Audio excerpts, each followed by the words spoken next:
നമസ്തേ. പുത്തൻ പുലരിയിലേക്ക് എല്ലാ പ്രിയപ്പെട്ട പ്രേക്ഷകർക്കും സ്വാഗതം. ഞാൻ വീണ പ്രസാദ്. നമസ്തേ, ഞാൻ പ്രദീപ് പിള്ള. ഇന്ന് ഗവർണറുടെ അഭിമുഖമടക്കം ഒട്ടനവധി എക്സ്ക്ലൂസീവ് വാർത്തകളുണ്ട്. പല പ്രധാന വിഷയങ്ങളിലും ഗവർണർ പ്രതികരിച്ചിട്ടുണ്ട്. ഒപ്പം തിരുപ്പതി പ്രസാദത്തെ ചൊല്ലിയുള്ള വിവാദത്തിൽ പുതിയ അപ്ഡേറ്റ്സ് ഉണ്ട്. തിരുപ്പതി ട്രസ്റ്റ് കഴിഞ്ഞ ദിവസം പത്രസമ്മേളനം നടത്തിയിരുന്നു. മുൻ ഭരണസമിതിയുടെ കാലത്ത് ക്രമക്കേടുകൾ നടന്നു എന്നുള്ള മട്ടിൽ തന്നെയാണ് ട്രസ്റ്റ് ഭാരവാഹികൾ പറയുന്നത്. ഇതടക്കമുള്ള ഒട്ടേറെ വാർത്തകൾ, വിശേഷങ്ങൾ നോക്കാം. പ്രധാന വാർത്തകൾ. കവിയൂർ പൊന്നമ്മയ്ക്ക് ആദരാഞ്ജലി അർപ്പിച്ച ചലച്ചിത്ര ലോകം. പൊതുദർശനം രാവിലെ 9 മുതൽ 12 വരെ കളമശ്ശേരി ടൗൺ ഹാളിൽ. സംസ്കാരം വൈകിട്ട് 4 മണിക്ക് പറവൂരിലെ വീട്ടുവളപ്പിൽ.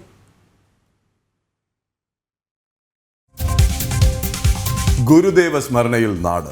ശ്രീനാരായണ ഗുരുദേവന്റെ 97ാമത് മഹാസമാധി ദിനാചരണം ഇന്ന്. വർക്കല ശിവഗിരി മഠത്തിൽ പ്രത്യേക പൂജകളും ചടങ്ങുകളും.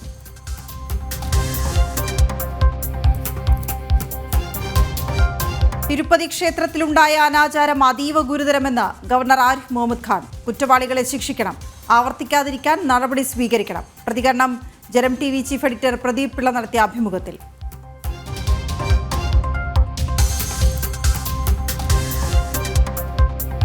ADGP MR അജിത് കുമാറിനെതിരായ വിജിലൻസ് അന്വേഷണം ഇന്ന് ആരംഭിക്കും. അന്വേഷണം SP ജോൺ കുട്ടിയുടെ നേതൃത്വത്തിൽ. വിവാദങ്ങൾക്കിടെ മുഖ്യമന്ത്രി ഇന്ന് മാധ്യമങ്ങളെ കാണും.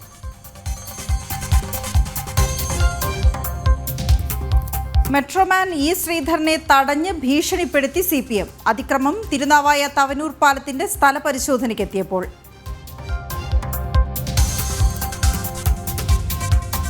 മത്സ്യത്തൊഴിലാളികളുടെ പുനരധിവാസ പാക്കേജ് അട്ടിമറിച്ച സംസ്ഥാന സർക്കാർ. പുനർഗേഹം പദ്ധതിക്കായി ബജറ്റിൽ പ്രഖ്യാപിച്ച തുക ഇതുവരെയും നൽകിയില്ല. പ്രതിഷേധത്തിനൊരുങ്ങി തൊഴിലാളികൾ.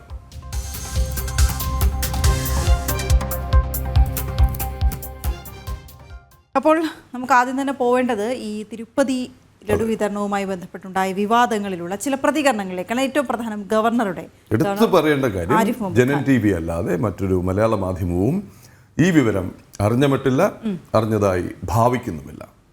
അത് ഏതൊക്കെ തരത്തിൽ എവിടെ നിന്നൊക്കെയാണ് ഇതിൻ്റെ പ്രതികരണങ്ങൾ വരുന്നതെന്ന് വളരെ പ്രധാനമാണ്.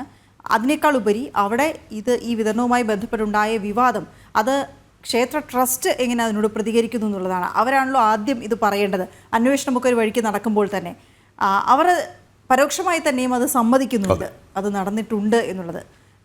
ഗവർണർ ആരിഫ് മുഹമ്മദ് ഖാൻ പറയുന്നത് ഇന്ത്യയിലെ ഏറ്റവും പ്രശസ്തമായ ക്ഷേത്രമായ തിരുപ്പതിയിലുണ്ടായ അനാചാരം ഗുരുതരമാണ് എന്നാണ്.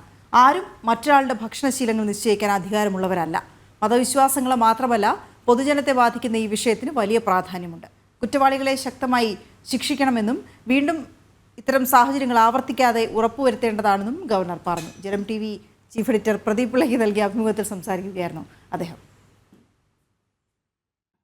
You have every right to have your own choices, not only because it concerns the religious place, most famous temple of India. So I can only hope that the government will investigate, will find the culprits and will ensure that not only that the culprits are punished, but such things are never repeated in future.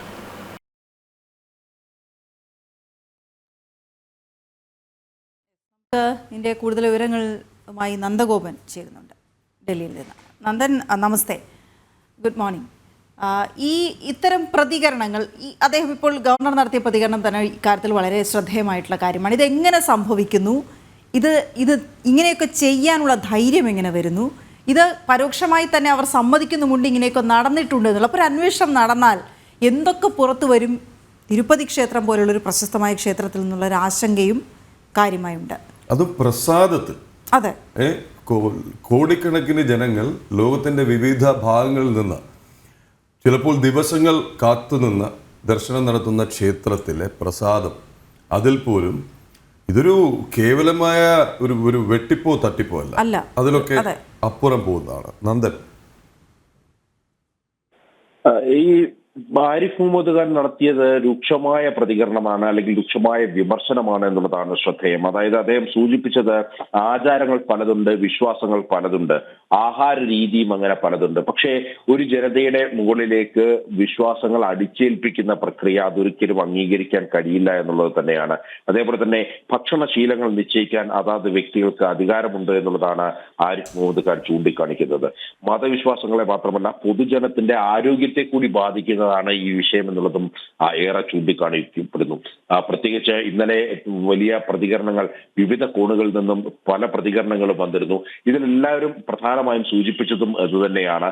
ഇത് കേവലം വിശ്വാസത്തിന്റെ പ്രശ്നം മാത്രമല്ല, മറിച്ച് ആരോഗ്യത്തിന്റെ പ്രശ്നം കൂടിയാണ് എന്നുള്ളതാണ് പല വിമർശനങ്ങളും ഉയർന്നിരുന്നത്. ഇന്നലെ തിരുപ്പതി ദേവസ്ഥാനം അധികൃതർ, എക്സിക്യൂട്ടീവ് ഓഫീസർ പ്രത്യേക വാർത്താ സമ്മേളനം നടത്തിയിരുന്നു. ആ വാർത്താ സമ്മേളനത്തിൽ ഇത്തരമൊരു വീഴ്ച സംഭവിച്ചതായി അംഗീകരിക്കുകയായിരുന്നു ഉണ്ടായിരുന്നത്. അതായത് YSR കോൺഗ്രസ് ഭരണകാലത്ത് അന്ന് ലഡു നിർമ്മാണത്തിനായി ഉപയോഗിച്ചിരുന്ന ആ നെയ്യിൽ മീനെണ്ണയും മൃഗക്കൊഴുപ്പും അതേപോലെ തന്നെ പന്നിയുടെയും ബീഫിന്റെയും അടക്കം ഫാറ്റ് ഉപയോഗിച്ചിരുന്നു എന്നുള്ളത് വളരെ വ്യക്തമായിട്ടുണ്ട്. ഇത് ആദ്യം ചന്ദ്രബാബു നായിഡു ആയിരുന്നു ഇത്തരം ഒരു ആരോപണം ഉന്നയിച്ചത്. പിന്നെ ഇത് രാഷ്ട്രീയ പ്രേരിതമെന്ന് പറഞ്ഞ് YSR കോൺഗ്രസ് ഇതിൽ നിന്നും തലയൂരാൻ ശ്രമിച്ചപ്പോഴാണ് കൃത്യമായ രേഖകൾ പുറത്തു വന്നത്. അതിനുശേഷം ഇപ്പോൾ തിരുപ്പതി ദേവസ്ഥാനം എക്സിക്യൂട്ടീവ് ഓഫീസർ തന്നെ വാർത്താ സമ്മേളനം നടത്തി പറയുന്നു, ഇത്തരം YSR കോൺഗ്രസിന്റെ കാലത്ത് ഇത്തരമൊരു വീഴ്ച ഉണ്ടായിട്ടുണ്ട്, എന്നാൽ ഭാവിയിൽ ഇനിയും ഇത്തരമൊരു വീഴ്ച ഉണ്ടാകാനിടയില്ല. പ്രത്യേക ലാബ് സംവിധാനം അടക്കം അവർ ഒരുക്കുന്നുണ്ട്. മാത്രമല്ല ഇപ്പോൾ നെയ്യ് തന്ന ഈ കമ്പനിക്കെതിരെ കർശനമായ നടപടികളിലേക്ക് നീങ്ങുകയാണ് എന്നുള്ളതാണ് തിരുപ്പതി ദേവസ്ഥാനം അധികൃതർ അറിയിച്ചത്. ഹൈന്ദവ സംഘടനകൾ വലിയ പ്രതിഷേധവുമായി രംഗത്ത് നിൽക്കുന്ന സാഹചര്യമാണ്. അവർ ചൂണ്ടിക്കാണിക്കുന്നത് ഇത് കേവലം ലാഭേച്ഛയോടുകൂടി നടത്തിയ ഒരു അഴിമതിയല്ല എന്നുള്ളത് തന്നെയാണ്, മറിച്ച് ഇത് ഹൈന്ദവ വിശ്വാസങ്ങളെയും ആചാരങ്ങളെയും തകർക്കുവാനുള്ള ഗൂഢ നീക്കങ്ങളുടെ ഭാഗമാണ് ഇത്തരമൊരു പ്രവൃത്തി എന്നുള്ളതാണ് ഹൈന്ദവ സംഘടനകൾ ചൂണ്ടിക്കാണിക്കുന്നത്. നമുക്കറിയാം, പലപ്പോഴും ഇത്തരം വിശ്വാസങ്ങളെ വ്രണപ്പെടുത്തുവാൻ സർക്കാർ ശ്രമിച്ച ചരിത്രമുണ്ട്. പ്രത്യേകിച്ച് കേരളത്തിൽ നമ്മളത് കണ്ടതാണ്.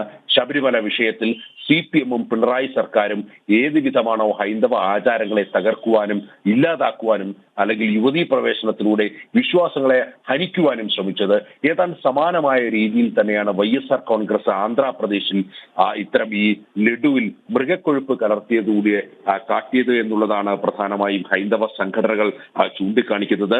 പ്രത്യേകിച്ച് നമുക്കറിയാം, ദക്ഷിണ കേരളത്തിൽ ക്ഷേത്രങ്ങളിലെ പ്രതിഷ്ഠ എന്ന് പറയുമ്പോൾ അത് താന്ത്രിക വിധി പ്രകാരമാണ് ആ പ്രതിഷ്ഠാകർമ്മങ്ങൾ നിർവഹിക്കുന്നത്.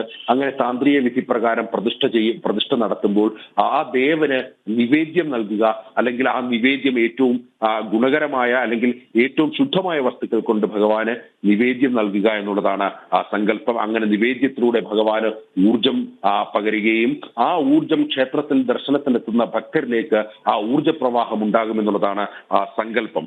അങ്ങനെ ആ തിരുപ്പതി ദേവസ്ഥാനത്തിന്റെ ആ ക്ഷേത്രത്തിന്റെ ആ പ്രതിഷ്ഠയുടെ ചൈതന്യ ലോപത്തിന് വേണ്ടി ഒരു വിഭാഗം കൃത്യമായി പ്രവർത്തിച്ചു എന്നുള്ള ആക്ഷേപമാണ് ഇവിടെ വിശ്വ ഹിന്ദു പരിഷത്ത് അടക്കം മുന്നോട്ട് വെക്കുന്നത്. അതായത് ഇത് ലാഭേച്ഛ മാത്രമല്ല എന്നുള്ളതാണ്. നേരത്തെ തന്നെ തിരുപ്പതി ദേവസ്ഥാനത്തെ തകർക്കുവാൻ വേണ്ടി പല നീക്കങ്ങൾ ക്രിസ്ത്യൻ മിഷണറികളുടെ ഭാഗത്തു നിന്നും ഉണ്ടായിരുന്നു എന്നുള്ള ആക്ഷേപങ്ങൾ നിലനിന്നിരുന്നു. അതായത് ആ ക്ഷേത്രത്തിലെത്തുന്ന ഭക്തർക്ക് ഈ ക്രിസ്തീയ വിഭാഗവുമായി ബന്ധപ്പെട്ട ലഘുലേഖകൾ വിതരണം ചെയ്യുക, അവിടെ എത്തുന്ന ഭക്തരെ മറ്റ് പള്ളികളിലേക്ക്, ക്രിസ്ത്യൻ പള്ളിയിലേക്ക് ആനയിക്കുക തുടങ്ങിയ സംഭവങ്ങൾ ഉണ്ടായിരുന്നു. ഇതിന് നേതൃത്വം കൊടുത്തത് തിരുപ്പതി ദേവസ്ഥാനത്തെ അവിടുത്തെ ഭരണാധികാരികളും അവിടുത്തെ ജീവനക്കാരുമായിരുന്നു. YSR കോൺഗ്രസിന്റെ പൂർണ്ണ പിന്തുണയുണ്ടായിരുന്നു എന്നുള്ളതാണ് ആക്ഷേപം. അങ്ങനെ ഇത് ആദ്യമായി അല്ല ഇത്തരം സംഭവങ്ങൾ തിരുപ്പതിയിൽ ആവർത്തിക്കുന്നത്. മുമ്പും സമാനമായ രീതിയിൽ ഈ ക്ഷേത്രത്തെ തകർക്കുവാൻ വേണ്ടി YSR കോൺഗ്രസിന്റെ ഭാഗത്തു നിന്നുകൊണ്ട് അല്ലെങ്കിൽ ക്രിസ്ത്യൻ മിഷണറി ഭാഗത്തു നിന്നുകൊണ്ട് YSR കോൺഗ്രസ് ശ്രമിച്ചു എന്നുള്ള ആക്ഷേപങ്ങൾ ഹൈന്ദവ സംഘടനകൾ ഉയർത്തുന്നു.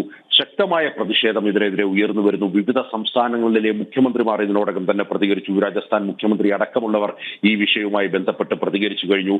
ഹൈന്ദവ വിശ്വാസത്തെ ആകെ ചോദ്യം ചെയ്യുന്ന നടപടിയാണ് YSR കോൺഗ്രസിന്റെ ഭാഗത്തു നിന്നും ഉണ്ടായിരിക്കുന്നത് എന്നുള്ളതാണ് പരക്കെ ഉയരുന്ന ആക്ഷേപം.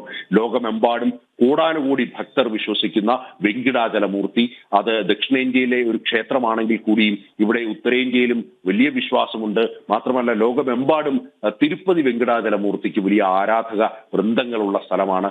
മാത്രമല്ല ഈ തിരുപ്പതി ഭഗവാനോളം പ്രശസ്തമാണ് അവിടുത്തെ ലഡു പ്രസാദം എന്നുള്ളതും ശ്രദ്ധേയമാണ്. സാധാരണ തിരുപ്പതി വെങ്കടാചലമൂർത്തിയെ ദർശിക്കുവാൻ അല്ലെങ്കിൽ അതിന് കാത്തു നിൽക്കുന്ന അതേപോലുള്ള ഒരു ക്യൂ സംവിധാനം തന്നെ ഈ ലഡു പ്രസാദം വാങ്ങുവാനും ഉണ്ട് എന്നുള്ളതാണ്. അതായത് ഈ ഭഗവാനോളം പ്രാധാന്യം അവിടുത്തെ പ്രസാദത്തിനും നൽകുന്നു എന്നുള്ളതാണ്. അങ്ങനെ ഏതാണ്ട് ഒരു ദിവസം 2.5 ലക്ഷത്തിലധികം ലഡു നിർമ്മിച്ചാണ് പുറത്തിറക്കുന്നത്. ആ ലഡുവിൽ അല്ലെങ്കിൽ ആ പ്രസാദത്തിലാണ് അവിടെ അഴിമതി നടത്തിയത്, അല്ലെങ്കിൽ അതിൽ മൃഗക്കൊഴുപ്പും മീനെണ്ണയും കലർത്തിക്കൊണ്ട് ഭക്തസഹസ്രങ്ങളുടെ വിശ്വാസത്തെ ചോദ്യം ചെയ്യുവാൻ അല്ലെങ്കിൽ അതിനെ ഹനിക്കുവാൻ വേണ്ടി YSR കോൺഗ്രസ് തയ്യാറായത് എന്നുള്ളതാണ് ശ്രദ്ധേയം. വരും ദിവസങ്ങളിൽ ഹൈന്ദവ സംഘടനകൾ തെരുവിലിറങ്ങി പ്രതിഷേധിക്കുമെന്നുള്ള കാര്യത്തിൽ തർക്കമില്ല. പ്രത്യേകിച്ച് ഈ ഒരു വിഷയം ഒരുപക്ഷെ നിയമ നടപടികളിലേക്ക് കൂടി നീങ്ങുവാനുള്ള സാധ്യതയും തള്ളിക്കളയാൻ കഴിയില്ല. വിശ്വ ഹിന്ദു പരിഷത്തും ഹൈന്ദവ സംഘടനകളും എല്ലാവരും ഒരേ സ്വരത്തിൽ ആവർത്തിക്കുന്നത് ഇതിൽ കർശനമായ നടപടി വേണം എന്നുള്ളതാണ്. ഇന്നലെ കേന്ദ്ര സർക്കാരിന്റെ ഇടപെടൽ കൂടി ഈ ഒരു വിഷയത്തിൽ ഉണ്ടായിരിക്കുകയാണ്. കേന്ദ്ര ആരോഗ്യമന്ത്രി JP നദ്ദ ഇന്നലെ ഈ ഒരു വിഷയത്തിൽ ചന്ദ്രബാബു നായിഡുവുമായി സംസാരിച്ചു.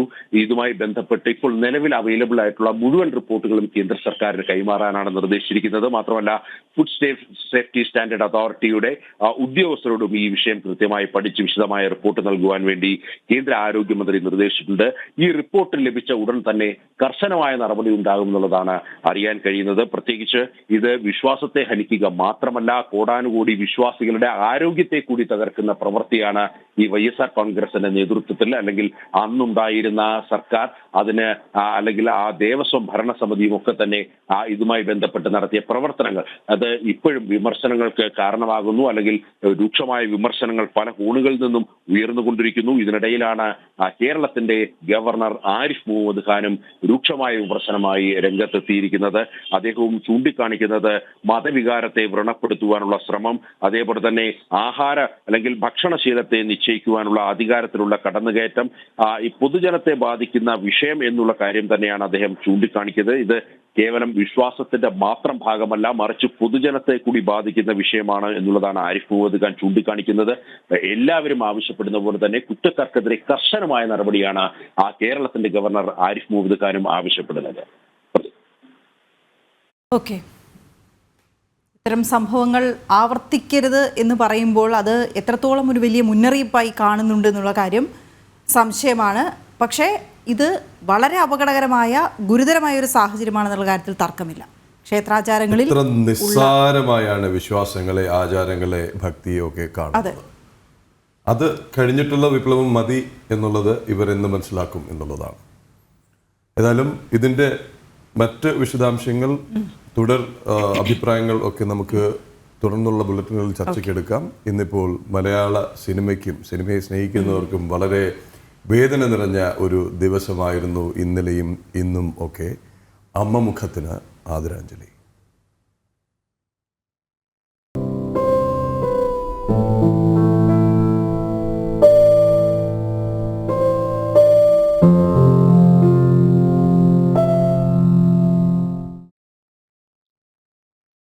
കവിയൂർ പൊന്നമ്മയ്ക്ക് ആദരാഞ്ജലി അർപ്പിച്ച് ചലച്ചിത്ര ലോകം. രാവിലെ 8:30 മൃതദേഹം ലിസി ആശുപത്രിയിൽ നിന്ന് കളമശ്ശേരി ടൗൺ ഹാളിലേക്ക് കൊണ്ടുപോകും. 12 മണി വരെ പൊതുദർശനം. സംസ്കാരം 4 മണിക്ക് പറവൂരിലെ വീട്ടുവളപ്പിൽ. വിവരങ്ങളുമായി മനോജ് ചേരുന്നുണ്ട്.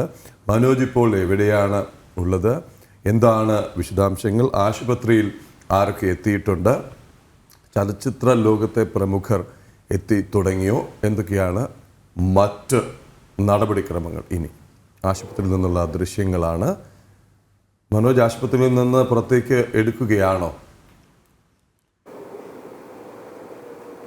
ഇത് കഴിഞ്ഞ ദിവസത്തെ ദൃശ്യങ്ങളാണ് മനോജ് ഇപ്പോൾ നമ്മൾ സ്ക്രീനിൽ കാണുന്നത്. നിലവിലിപ്പോൾ ഈ ലിസി ആശുപത്രി പറയൂ. പ്രതിപിള്ള കഴിഞ്ഞ ദിവസത്തെ ദൃശ്യങ്ങളാണ്. അതോടൊപ്പം തന്നെ ഇന്ന് ഈ ലിസി ആശുപത്രിയിൽ നിന്ന് 8:30 മൃതദേഹം പുറത്തേക്ക് എത്തിക്കുക. തുടർന്നാണ് ഈ മുനിസിപ്പൽ ടൗൺ ഹാളിലേക്ക്, കളമശ്ശേരിയിലെ മുനിസിപ്പൽ ടൗൺ ഹാളിലേക്ക് എത്തിക്കുക. അവിടെയാണ് പൊതുദർശനത്തിന് വയ്ക്കുക.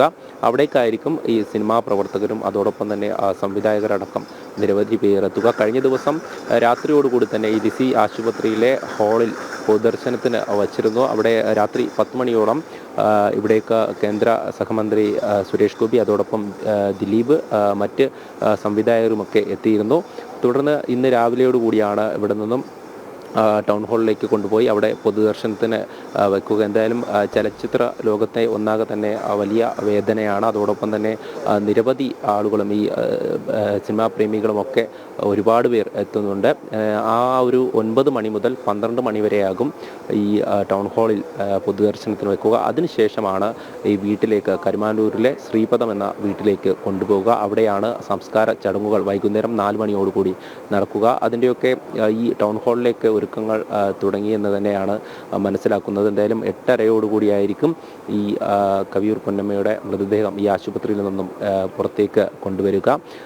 ഈ സെപ്റ്റംബർ 3-ാം തീയതിയോടുകൂടിയാണ് ആശുപത്രിയിൽ ചികിത്സ തുടങ്ങിയിരുന്നത്.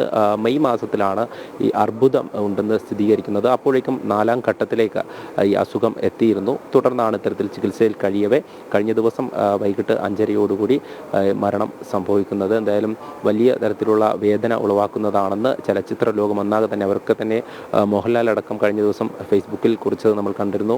സ്വന്തം അമ്മയെ പോലെ, അതായത് ക്യാമറയ്ക്ക് മുന്നിലും ക്യാമറയ്ക്ക് പുറത്തും സ്വന്തം അമ്മയെ പോലെ തന്നെയായിരുന്നു. അത്തരത്തിൽ എല്ലാവരുടെയും മനസ്സ് കീഴടക്കിയ ഒരു അമ്മ വേഷം അത് കവിയൂർ പൊന്നമ്മയാണ് എല്ലാവരുടെയും മനസ്സിൽ. ആ ഒരു സിനിമാ ലോകത്ത് അമ്മ എന്ന് പറയുമ്പോൾ ഓർമ്മ വരുന്നത് അത് തന്നെയാണ്. ആ അവിസ്മരണീയമായിട്ടുള്ള വേഷങ്ങൾ ചെയ്ത ഒരു മഹാനടി എന്ന് തന്നെ അതാണ് ഇപ്പോൾ ഈ സിനിമാ ലോകവും അതോടൊപ്പം തന്നെ എല്ലാവരും ചർച്ച ചെയ്യുന്നത്. കാരണം ഇത്രയധികം ഈ ഒരു വേഷം ചെയ്ത് കൂടുതൽ ജനങ്ങളുടെ മനസ്സ് കീഴടക്കിയ മറ്റാരെയും തന്നെ കണ്ടിട്ടില്ല. അത്രയും 20ാം വയസ്സിലാണ് അമ്മ വേഷമിട്ട് തുടങ്ങിയത്. അന്ന് പ്രേം നസീറിൻ്റെയും അതോടൊപ്പം തന്നെ സത്യൻ്റെയും സുകുമാരൻ്റെയും അത്തരത്തിൽ പഴയ ഒരു തലമുറയുണ്ട്. ആ തലമുറയുടെ അടക്കം ഇന്ന് പുതിയ തലമുറയിലേക്ക് വരുമ്പോൾ മോഹൻലാലും അതോടൊപ്പം തന്നെ മറ്റ് നടന്മാരുടെ അടക്കം അമ്മയായി വേഷമണിഞ്ഞ ഒരു നടി.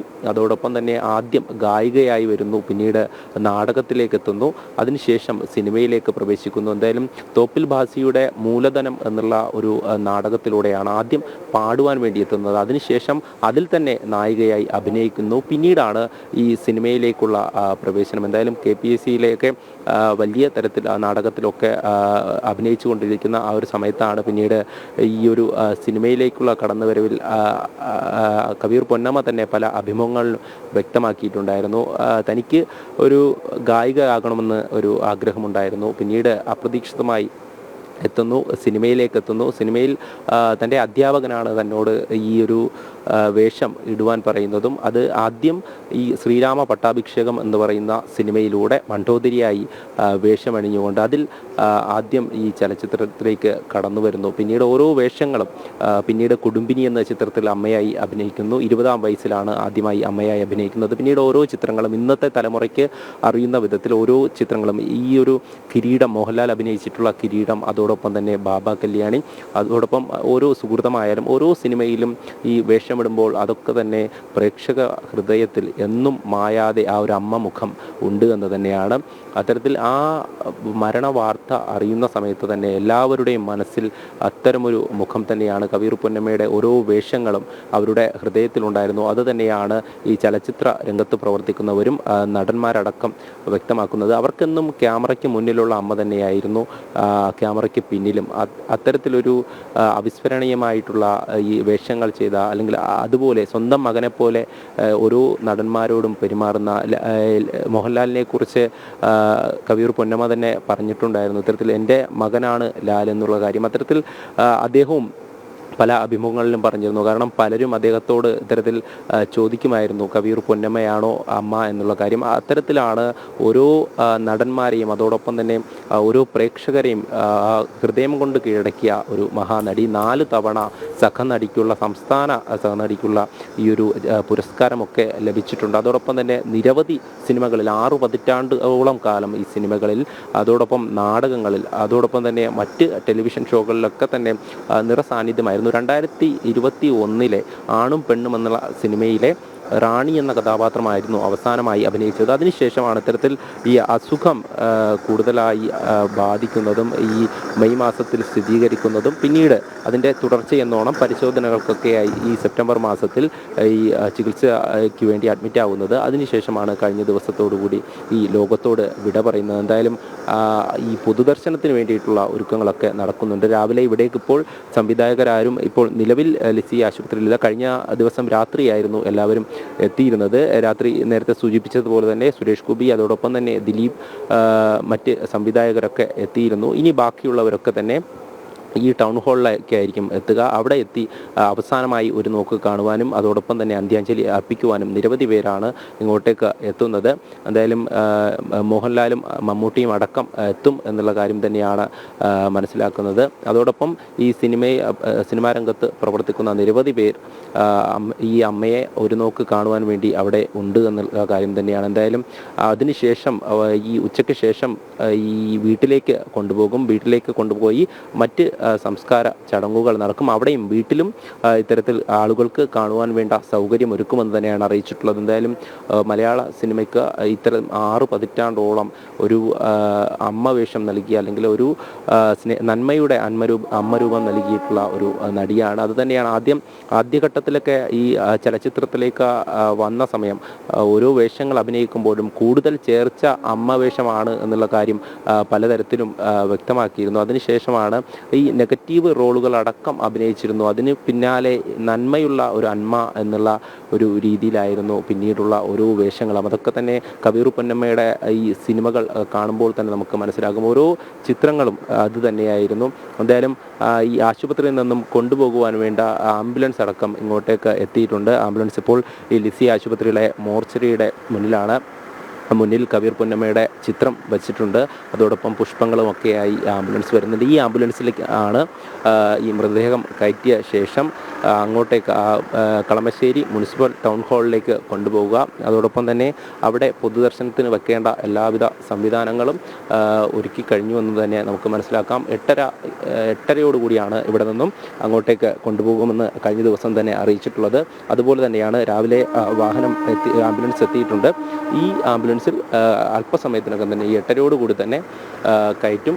പിന്നീടാണ് ഈ ഓരോ കാര്യങ്ങളായി, അതായത് പൊതുദർശനം, അതിനുശേഷം വീട്ടിലേക്ക് കൊണ്ടുപോകുന്നു. അവിടെയും കുറച്ച് സമയം ഈ മറ്റുള്ളവർക്ക്, സിനിമാ പ്രവർത്തകർക്കും അതോടൊപ്പം തന്നെ അവിടെയുള്ളവർക്കുമൊക്കെ കാണുവാനുള്ള സൗകര്യമൊരുക്കും. അതിനുശേഷമാണ് ഈ സംസ്കാര ചടങ്ങുകൾ നടക്കുക. എന്തായാലും ഈ മലയാള മനസ്സിനെ തന്നെ ഒരു അഭിനയം കൊണ്ടും അതോടൊപ്പം സ്നേഹം കൊണ്ടും വാത്സല്യം കൊണ്ടുമൊക്കെ കീഴടക്കിയ ഒരു മഹാപ്രതിഭ, അത് തന്നെയാണ് കബീർ പൊന്നമ്മ എന്ന് പറയുന്നത്.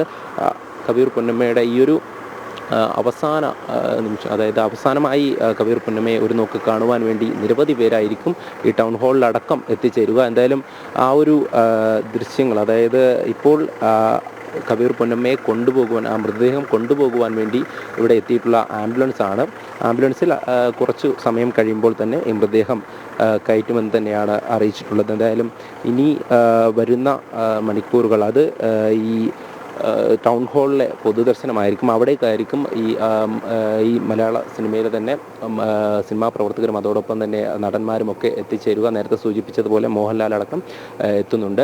കഴിഞ്ഞ ദിവസം അദ്ദേഹം ഇട്ട ഫേസ്ബുക്ക് പോസ്റ്റിലൊക്കെ അദ്ദേഹത്തിനുണ്ടായിട്ടുള്ള ആ ഒരു സങ്കടത്തെ അത് കൃത്യമായി മനസ്സിലാക്കാനൊക്കെ സാധിക്കും.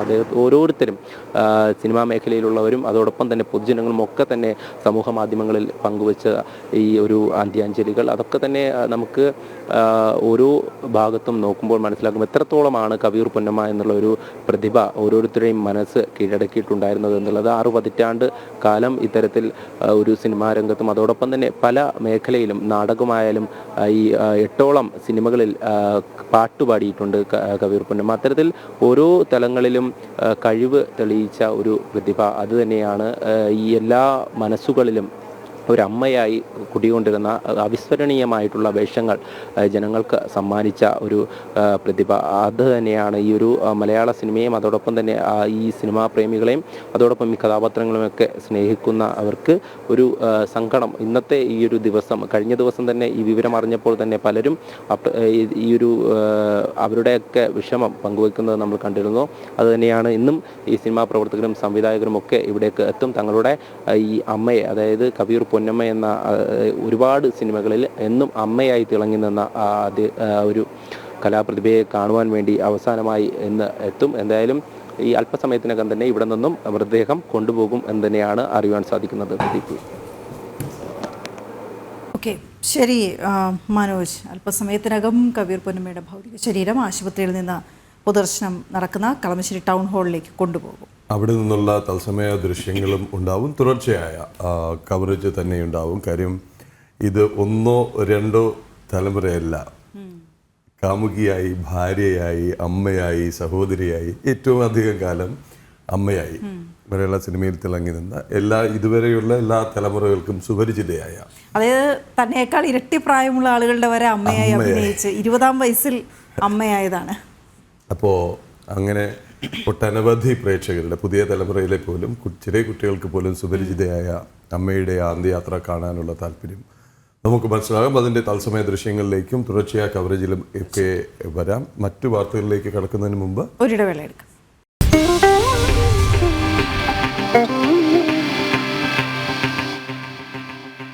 ജമ്മു കാശ്മീർ തെരഞ്ഞെടുപ്പ് വാർത്തയിലേക്ക് അല്ല, BJP മുസ്ലിം സമുദായത്തിന് സീറ്റ് നൽകാറില്ല എന്ന ആരോപണത്തിനുള്ള മറുപടിയാണ് കശ്മീരിൽ താൻ അടക്കമുള്ളവരുടെ സ്ഥാനാർത്ഥിത്വം എന്ന് ലാൽ ചൌക്കിലെ BJP സ്ഥാനാർത്ഥി ഐജാസ് ഹുസൈൻ.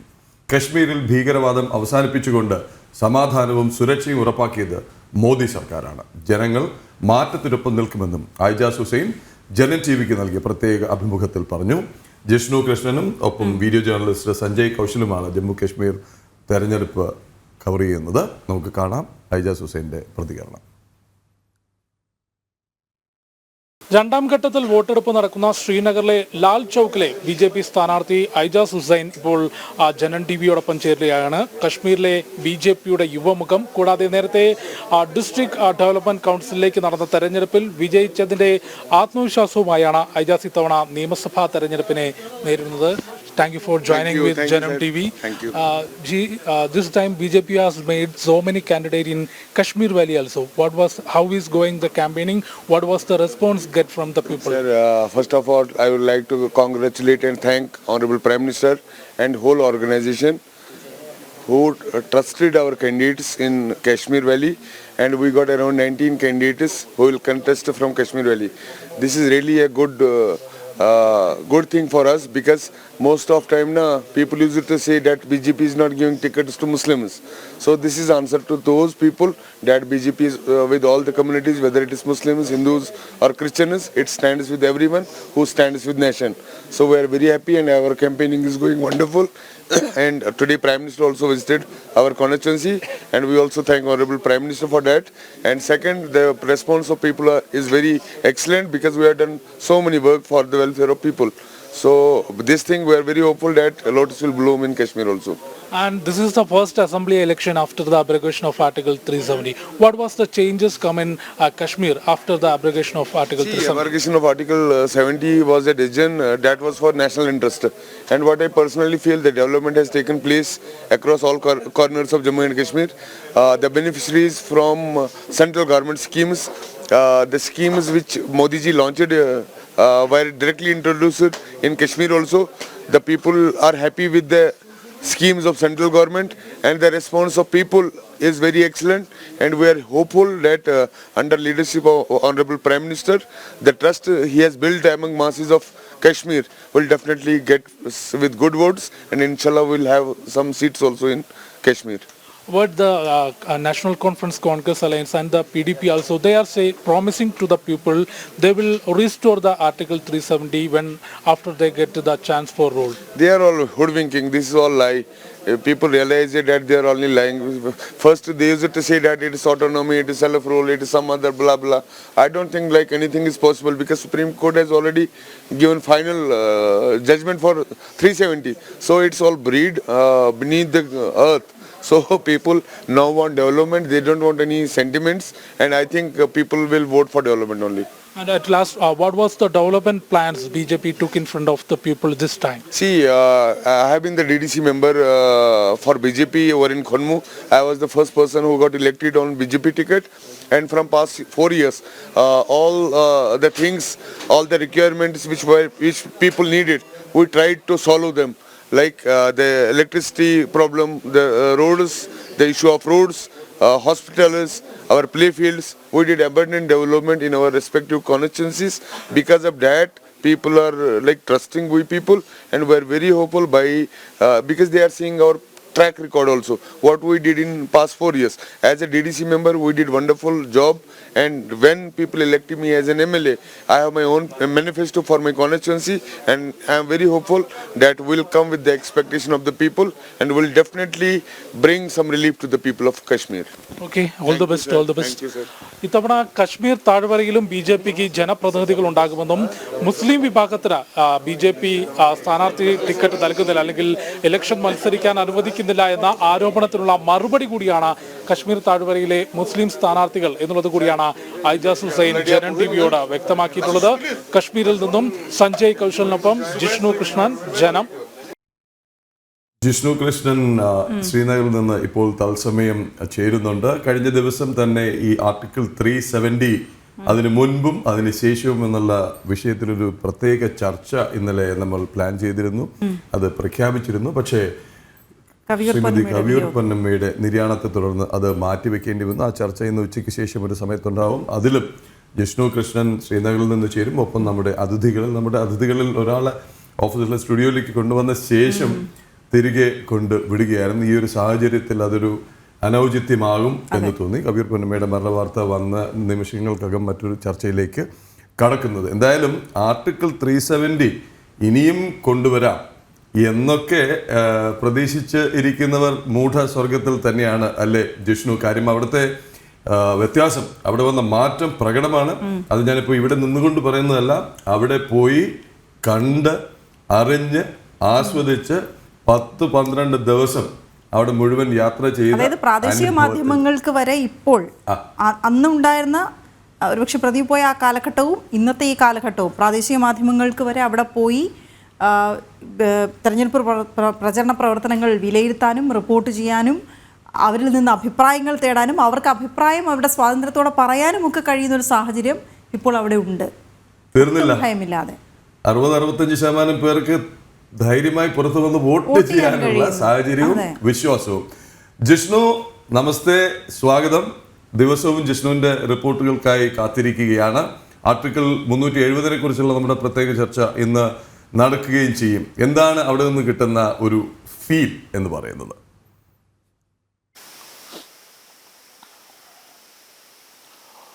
പ്രദീപ് നമസ്തേ, ഗുഡ് മോർണിംഗ്. തീർച്ചയായും ജമ്മു കാശ്മീരിൽ കഴിഞ്ഞ ഒരു 5 ദിവസത്തോളമായി നമ്മൾ യാത്ര ചെയ്യുമ്പോൾ രാഷ്ട്രീയം എന്തുമാകട്ടെ, വരാനിരിക്കുന്ന നിയമസഭാ തെരഞ്ഞെടുപ്പിന്റെ ഫലം എന്തുമായിരിക്കട്ടെ, അതിനപ്പുറത്തേക്ക് കശ്മീരിൽ വലിയ മാറ്റം വന്നിട്ടുണ്ട് എന്നുള്ളത് ഇവിടുത്തെ ജനങ്ങൾ തുറന്നു സമ്മതിക്കുകയും ഇനി വികസനമാണ്, അല്ലെങ്കിൽ ജനങ്ങൾക്ക് സമാധാനത്തോടെ ജീവിക്കാൻ, തൊഴിൽ ചെയ്യുന്നതിന്, കുട്ടികൾക്ക് വിദ്യാഭ്യാസം നൽകുന്നതിന് ഭാരതത്തിന്റെ മറ്റേതൊരു ഭൂപ്രദേശം പോലെ കശ്മീരും മാറുന്നതിനെ കശ്മീർ ജനത സ്വാഗതം ചെയ്യുന്നുണ്ട് എന്നുള്ളൊരു വലിയ ഫീൽ തന്നെയാണ് നമുക്ക് കശ്മീരിലെ ജനങ്ങളിൽ നിന്ന് ലഭിച്ചിട്ടുള്ള ഫീഡ്ബാക്ക്. ഒപ്പം നിരവധി രാഷ്ട്രീയ നേതാക്കളുമായി BJPയുടെയും PDPയുടെയും നാഷണൽ കോൺഫറൻസിൻ്റെയും എല്ലാം നിരവധി രാഷ്ട്രീയ നേതാക്കളുമായും നമുക്ക് സംസാരിക്കാൻ കഴിഞ്ഞു. വലിയൊരു മാറ്റം എന്നുള്ളത് പ്രദീപ് ആദ്യത്തിൽ ചൂണ്ടിക്കാട്ടിയതുപോലെ തന്നെ മുൻപ് രാഷ്ട്രീയ നേതാക്കൾ അല്ലെങ്കിൽ രാഷ്ട്രീയ പാർട്ടികൾ കനത്ത സുരക്ഷാ വലയത്തിനുള്ളിൽ നിന്നുകൊണ്ട് പ്രചാരണം നടത്തുകയും വളരെ ചെറിയൊരു ശതമാനം അല്ലെങ്കിൽ വോട്ടെടുപ്പിന് അന്ന് പോലും ഭീകര പ്രവർത്തനങ്ങൾ, സ്ഫോടനങ്ങൾ ഉൾപ്പെടെ നടക്കുകയും ജനത പോളിംഗ് ബൂത്തിലേക്ക് എത്താൻ മടിക്കുകയും ഭയക്കുകയും ചെയ്തിരുന്ന ഒരു കാലത്തിൽ നിന്ന് വലിയ മാറ്റത്തിലേക്ക് ജമ്മു കശ്മീർ എത്തുന്നു. നിയമസഭാ തെരഞ്ഞെടുപ്പിന്റെ പ്രചാരണ പ്രവർത്തനങ്ങളിലും കഴിഞ്ഞ ദിവസങ്ങളിൽ നടന്ന ആദ്യഘട്ട വോട്ടെടുപ്പിലും വൻ ജനപങ്കാളിത്തം എന്ന് തന്നെയാണ് വിശേഷിപ്പിക്കാവുന്നത്. തെരഞ്ഞെടുപ്പ് കമ്മീഷൻ മികച്ച പോളിംഗ് എന്നുള്ളതാണ് ആദ്യഘട്ടത്തെ വിശേഷിപ്പിച്ചത്. 61.11% ആളുകൾ വോട്ട് ചെയ്തു. ഒപ്പം പ്രചാരണ പ്രവർത്തനങ്ങളിൽ മുൻപ് നിയമസഭ അല്ലെങ്കിൽ കഴിഞ്ഞ ലോക്സഭയിൽ മാറ്റങ്ങൾ വന്നു തുടങ്ങി. അതിനു മുൻപ് 2014 നിയമസഭാ റിപ്പോർട്ടിങ്ങുകൾ നമ്മൾ പരിശോധിക്കുമ്പോൾ, അതിൻ്റെ ദൃശ്യങ്ങൾ പരിശോധിക്കുമ്പോൾ പ്രചാരണത്തിൽ എത്രത്തോളം ജനപങ്കാളിത്തം 2024 എത്തുമ്പോൾ ഉണ്ടായിട്ടുണ്ട് എന്നുള്ളത് നമുക്ക് മനസ്സിലാക്കാൻ സാധിക്കും. ഏതായാലും രണ്ടാം ഘട്ട വോട്ടെടുപ്പ് നടക്കുന്ന മണ്ഡലങ്ങളിലാണ് ഇപ്പോൾ പ്രചാരണം കത്തിക്കയറുന്നത്. അവിടെ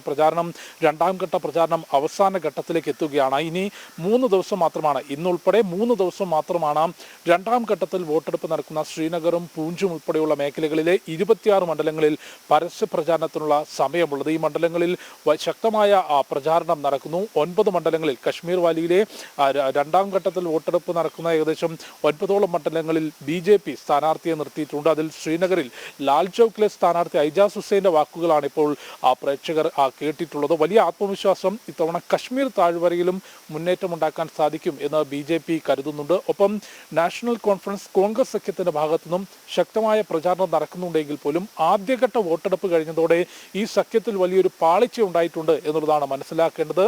നാഷണൽ കോൺഫറൻസ് പല മേഖലകളിലും പല മണ്ഡലങ്ങളിലും കോൺഗ്രസുമായി സഹകരിക്കുന്ന അല്ലെങ്കിൽ വോട്ടെടുപ്പിലേക്ക് വോട്ട് ചെയ്യാൻ പോലും കോൺഗ്രസ് സ്ഥാനാർത്ഥികൾ മത്സരിക്കുന്ന മണ്ഡലങ്ങളിൽ എത്തിയിട്ടില്ല എന്ന പരാതി ചില കോൺഗ്രസ് നേതാക്കൾ ഉന്നയിച്ചിട്ടുണ്ട്. അതുകൊണ്ട് ഒന്നാം ഘട്ട വോട്ടെടുപ്പ് കഴിഞ്ഞ് 2ഉം 3ഉം ഘട്ടം ബാക്കി നിൽക്കുന്നതിന് മുൻപേ തന്നെ നാഷണൽ കോൺഫറൻസ് കോൺഗ്രസ് സഖ്യത്തിൽ ഒരു വിള്ളൽ ഉണ്ടായിട്ടുണ്ട് എന്ന് മനസ്സിലാക്കുന്നു. ഒപ്പം PDPയും മറ്റ് തീവ്ര ചിന്താഗതിയുള്ള സംഘടനകളുടെ പിന്തുണയിൽ മത്സരിക്കുന്ന സ്വതന്ത്രരും വലിയ രീതിയിലുള്ള പ്രചരണം കശ്മീർ താഴ്വരയിൽ നടത്തുന്നത് ആർട്ടിക്കിൾ 370 തിരിച്ചു കൊണ്ടുവരുമെന്നൊരു വലിയ പ്രചാരണം നടത്തിക്കൊണ്ടൊരു വോട്ട് ബാങ്ക് ശക്തമായി നിലനിർത്താനുള്ളൊരു വലിയ ശ്രമം നടത്തുന്നുണ്ട്. പക്ഷെ അതിനെ എത്രത്തോളം ജനങ്ങൾ സ്വീകരിക്കും എന്നുള്ളത് നോക്കിക്കാണേണ്ടതാണ്. BJP ആകട്ടെ ആർട്ടിക്കിൾ 370 റദ്ദാക്കിയതിനു ശേഷം കശ്മീരിൽ വന്നിട്ടുള്ള മാറ്റങ്ങളെക്കുറിച്ച് സംസാരിച്ചുകൊണ്ടും വികസനത്തെക്കുറിച്ച് സംസാരിച്ചുകൊണ്ടും വോട്ട് ചോദിക്കുന്നു. മറുവശത്ത് കശ്മീരിൽ അതിശക്തമായ വേരുകളുള്ള പ്രാദേശിക പാർട്ടികൾ തന്നെയാണ്. ജമ്മു കശ്മീരിൽ BJPക്കും കോൺഗ്രസിനും ദേശീയ തലത്തിൽ പ്രവർത്തിക്കുന്ന 2 പാർട്ടികൾക്ക് ശേഷം കശ്മീർ താഴ്വരയിൽ ഉൾപ്പെടെ അതിശക്തമായ വേരുകൾ ഉള്ള പാർട്ടികൾ തന്നെയാണ് നാഷണൽ കോൺഫറൻസും PDPയും. ഒപ്പം ചില തീവ്ര നിലപാടുകളുള്ള സംഘടനകൾക്കും ചില മേഖലകളിൽ സ്വാധീനമുണ്ട്. അതുകൊണ്ട് തെരഞ്ഞെടുപ്പ് ചിത്രം എത്തരത്തിലാകും, അല്ലെങ്കിൽ കഴിഞ്ഞ കാലങ്ങളിൽ ഉണ്ടായിരുന്ന ഒരു പതിറ്റാണ്ടിന് ശേഷമാണ് ജമ്മു കശ്മീർ നിയമസഭാ തെരഞ്ഞെടുപ്പിനെ നേരിടുന്നത്. അതുകൊണ്ട് തന്നെ 10 വർഷത്തിന് ശേഷം നടക്കുന്ന തെരഞ്ഞെടുപ്പ് തീർച്ചയായും മുൻപുണ്ടായിരുന്ന രാഷ്ട്രീയ സമവാക്യങ്ങൾ തിരുത്തി കുറിക്കുന്നതാകും എന്ന കാര്യത്തിൽ യാതൊരു സംശയവുമില്ല. ഏതായാലും തെരഞ്ഞെടുപ്പ് ഫലം എന്തു തന്നെയായാലും കശ്മീർ മാറ്റത്തിന്റെ പാതയിലാണ്. ഇവിടെയുള്ള ജനങ്ങൾ വികസനവും ഒപ്പം നേരത്തെ സൈന്യത്തിന് നേരെയുള്ള കല്ലേറും അത്തരത്തിൽ വിഘടനവാദ സംഭവങ്ങളും ഭീകരവാദ പ്രവർത്തനങ്ങളും സജീവമായി നിലനിന്നിരുന്ന താഴ്വരയിലെ പ്രദേശങ്ങളിൽ പോലും ഇന്ന് കുട്ടികൾ വിദ്യാഭ്യാസത്തിനും യുവാക്കൾ തൊഴിലിനും പ്രാധാന്യം നൽകിക്കൊണ്ടൊരു വലിയ മാറ്റം ജമ്മു കശ്മീരിൽ സംഭവിക്കുന്നു. ആ ഒരു പരിവർത്തനത്തിന്റെ പാതയിൽ നിൽക്കുമ്പോഴാണ് നിർണായകമായ നിയമസഭാ തെരഞ്ഞെടുപ്പ് കശ്മീരിൽ നടക്കുന്നത്. രണ്ടാം ഘട്ടത്തിൽ വോട്ടെടുപ്പ് നടക്കുന്ന ശ്രീനഗറും പൂഞ്ചും ഉൾപ്പെടെയുള്ള മേഖലയിലെ 26 മണ്ഡലങ്ങൾ ഈ മാസം 25-നാണ് വിധി എഴുതുന്നത്. അവിടെ പരസ്യ പ്രചാരണത്തിനുള്ള സമയം ഇനി 3 ദിവസം മാത്രമാണുള്ളത്. പ്രദീപ്. ഓക്കെ, വിശദമായ റിപ്പോർട്ട് ജിഷ്ണു ശ്രീനഗറിൽ നിന്ന് നൽകുകയായിരുന്നു. ഇനി 3 ദിവസം കൂടി.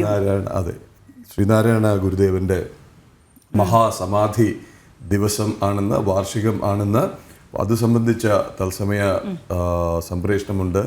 ദൈവദശകം ഒന്നുകൂടി കേൾക്കണം. ജയന്തി ദിനത്തിൽ നമ്മൾ നമുക്കായി പാടിച്ച ദൈവദശകം, പാടി ഷൂട്ട് ചെയ്ത ദൈവദശകം പ്രേക്ഷകർക്ക് മുന്നിൽ എത്തിച്ചിരുന്നു. അപ്പോൾ ദൈവദശകവും തുടർന്ന് ശിവഗിരിയിൽ നിന്നുള്ള തത്സമയ ലൈവും നമുക്ക് കാണാം. അതിനു മുമ്പ് ഇടവേള. ഇനി ഗുരുദേവ സ്മരണകളിലേക്കാണ് നമ്മൾ. ഗുരുദേവൻ രചിച്ച വിശ്വപ്രസിദ്ധ പ്രാർത്ഥനാ ഗീതമാണ് ദൈവദശകം. അദ്വൈത ദർശനങ്ങൾ അടിസ്ഥാനമാക്കി 10 ശ്ലോകങ്ങളോടെ രചിച്ച ദൈവദശകം രചിച്ചിട്ട് 110 വർഷം പൂർത്തിയാകുന്നു. ഈ ഗീതം കേരളത്തിൻ്റെ പ്രാർത്ഥനാ ഗീതമാക്കണമെന്ന ആവശ്യം ഇനിയും കേരള സർക്കാർ ചെവിക്കൊണ്ടിട്ടില്ല.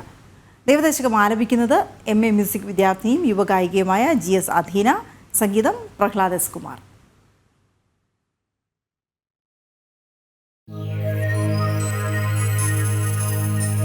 ദൈവമേ കാത്തുകൊള്ളുകങ്ങ് കൈവിടാതിങ്ങു ഞങ്ങളെ. നാവികൻ നീ ഭവാബ്ദിക്കോരാവിവൻ തോണി നിൻ പദം. ഒന്നൊന്നായി എണ്ണി എണ്ണി തൊട്ടെണ്ണും പൊരുളൊടുങ്ങിയാൽ നിന്നിടം ദൃക്ക് പോലുള്ളം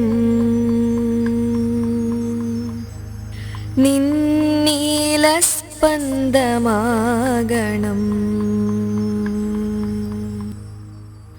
അന്നവസ്ത്രാദി മുട്ടാതെ തന്നു രക്ഷിച്ചു ഞങ്ങളെ. ധന്യനാക്കുന്ന നീയൊന്നു തന്നെ ഞങ്ങൾക്ക് തമ്പുരാൻ. ആഴിയും തിരയും കാറ്റും ആഴവും പോലെ ഞങ്ങളും മായയും നിൻ മഹിമയും നീയുമെന്നുള്ളിലാകണം. നീയല്ലോ സൃഷ്ടിയും സ്രഷ്ടവായതും സൃഷ്ടിജാലവും. നീയല്ലോ ദൈവമേ സൃഷ്ടിക്കുള്ള സാമഗ്രിയായതും. നീയല്ലോ മായയും മായാവിയും മായവിനോദനും. നീയല്ലോ മായയെ നീക്കി സായുജ്യം നൽകുമാര്യനും. നീ സത്യം ജ്ഞാനമാനന്ദം നീ തന്നെ വർത്തമാനവും ഭൂതവും ഭാവിയും വേറെല്ലോതും മൊഴിയും ഓർക്കിൽ നീ. അകവും പുറവും തിങ്ങും മഹിമാവാർന്ന നിൻ പദം പുകഴ്ത്തുന്നു ഞങ്ങളങ്ങു ഭഗവാനെ. ജയിക്കുക ജയിക്കുക മഹാദേവ ദീനവന പരായണ. ജയിക്കുക ചിതാനന്ദ ദയാസിന്ധോ. ജയിക്കുക ആഴമേറും നിൻ മഹസ്സാമാഴിയിൽ ഞങ്ങളാകവേ. ആഴണം വാഴണം നിത്യം വാഴണം വാഴണം സുഖം.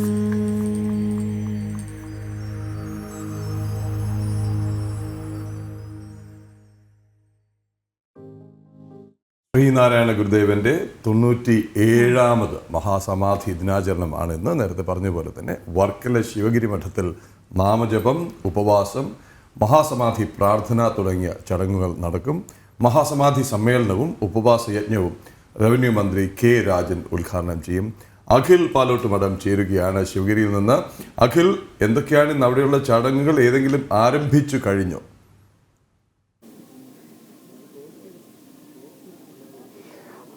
പ്രദീപ് വീണേജി, ഗുഡ് മോർണിംഗ്.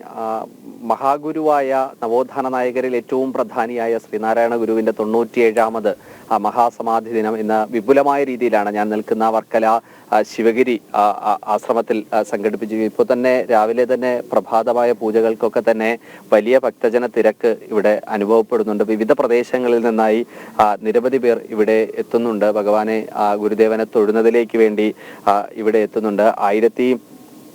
1988 അദ്ദേഹം അരുവിപ്പുറത്ത് ശിവപ്രതിഷ്ഠ നടത്തുന്നത്. അത് മുതലുള്ള ഒരു ആത്മീയ സംസ്കാരം കൂടി ഇതിനോടൊപ്പം ചേർത്തു പറയേണ്ട ഒരു കാര്യം തന്നെയാണ്.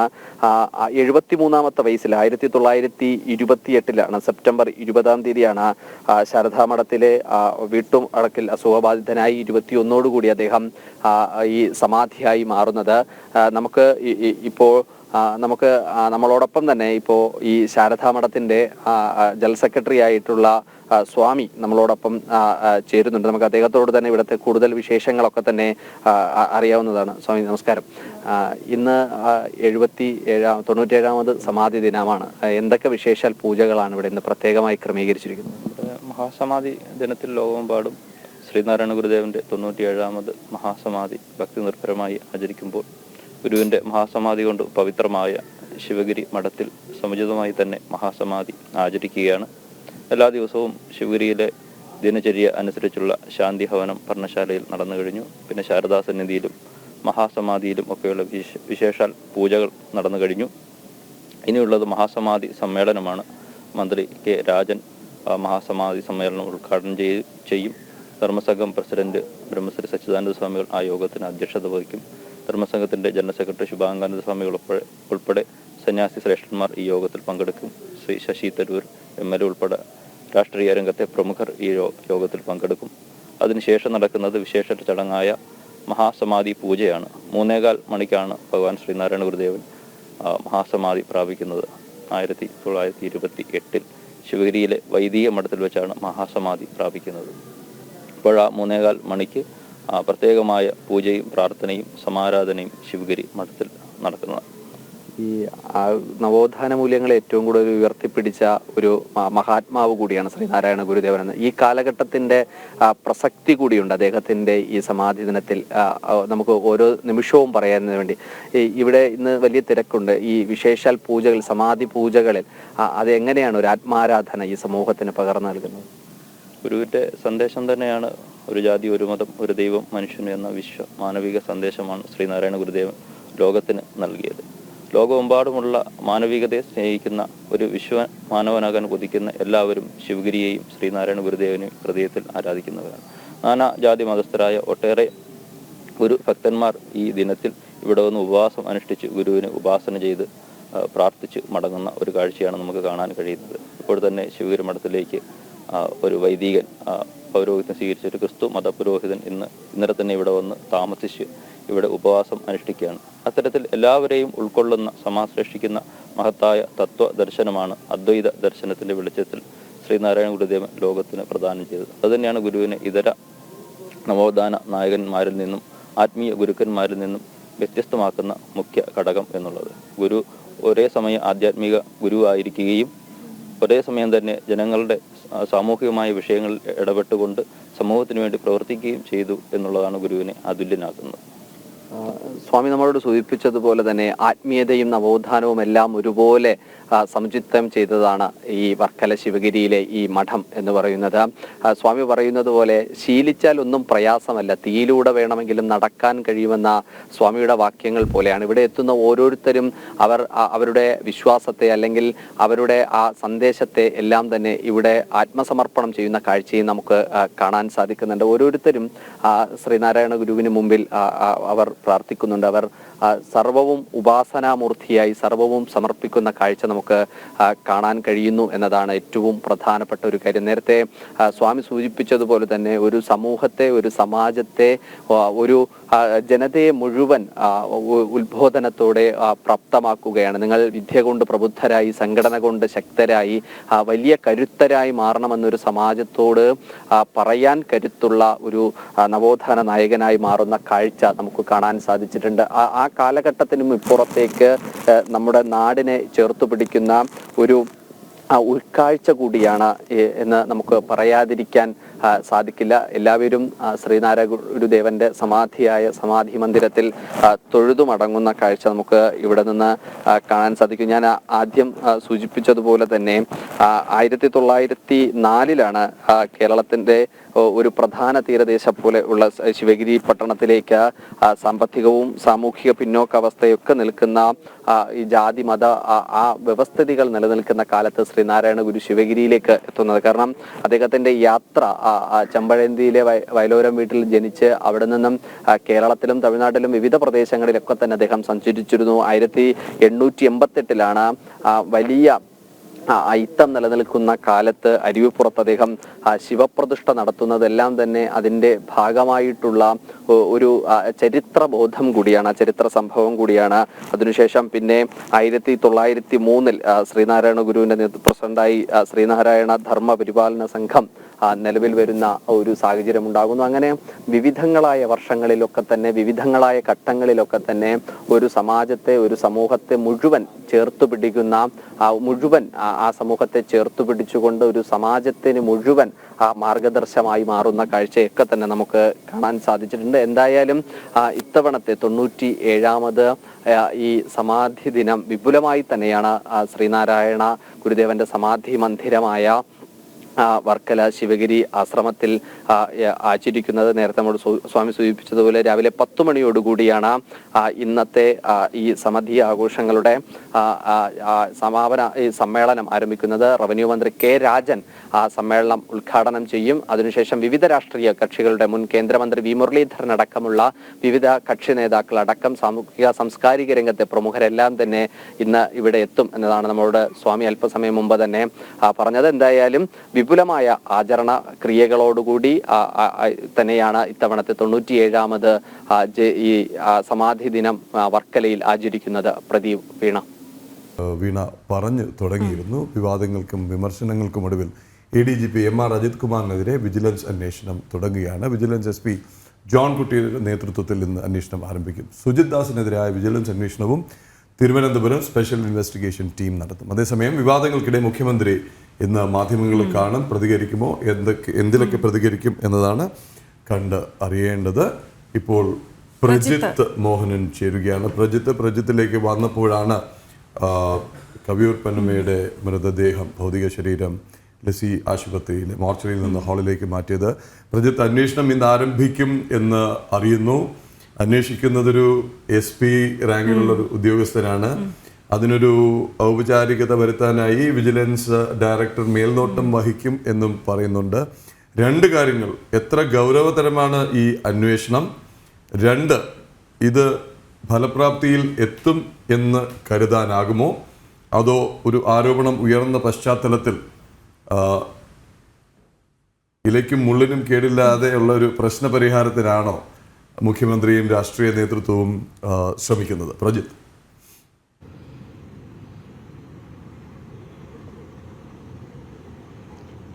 മുഖ്യമന്ത്രി വലിയ രീതിയിൽ പ്രതിരോധത്തിലായതിനു ശേഷമാണ് ഇത്തരമൊരു അന്വേഷണത്തിലേക്ക് പോലും സർക്കാർ കടന്നിട്ടുള്ളത് എന്നുള്ളതാണ് നമ്മൾ ഇതിൽ നിന്ന് മനസ്സിലാക്കേണ്ടത്. കാരണം CPI സ്വീകരിച്ച ഒരു നിലപാട്, പ്രകാശ് ബാബുവിനെ പോലെയുള്ള നേതാക്കളൊക്കെ പുറത്തു വന്ന് പരസ്യമായി ഈ കാര്യത്തിൽ നിലപാട് പറയുന്ന ഒരു സാഹചര്യമൊക്കെ ഉണ്ടാകുന്ന അവസ്ഥയിലേക്ക് കാര്യങ്ങൾ എത്തിച്ചേർന്നതിന് ശേഷമാണ് ഇത്തരത്തിലൊരു അന്വേഷണത്തിലേക്ക് പോലും സർക്കാർ പോയത് എന്നുള്ളത് നമ്മൾ മനസ്സിലാക്കേണ്ടതുണ്ട്. കാരണം PV അൻവർ ഉപയോഗിച്ച ആരോപണങ്ങൾ അത് സത്യമോ കള്ളമോ എന്നപ്പുറത്തേക്ക് അത് വളരെ ഗൗരവകരമായ ആരോപണങ്ങളായിരുന്നു. പ്രത്യേകിച്ച് ADGPക്കെതിരെയും മുൻ മലപ്പുറം SP ആയിരുന്ന സുജിത്ദാസിനെതിരെയും ഉള്ള ആരോപണങ്ങൾ.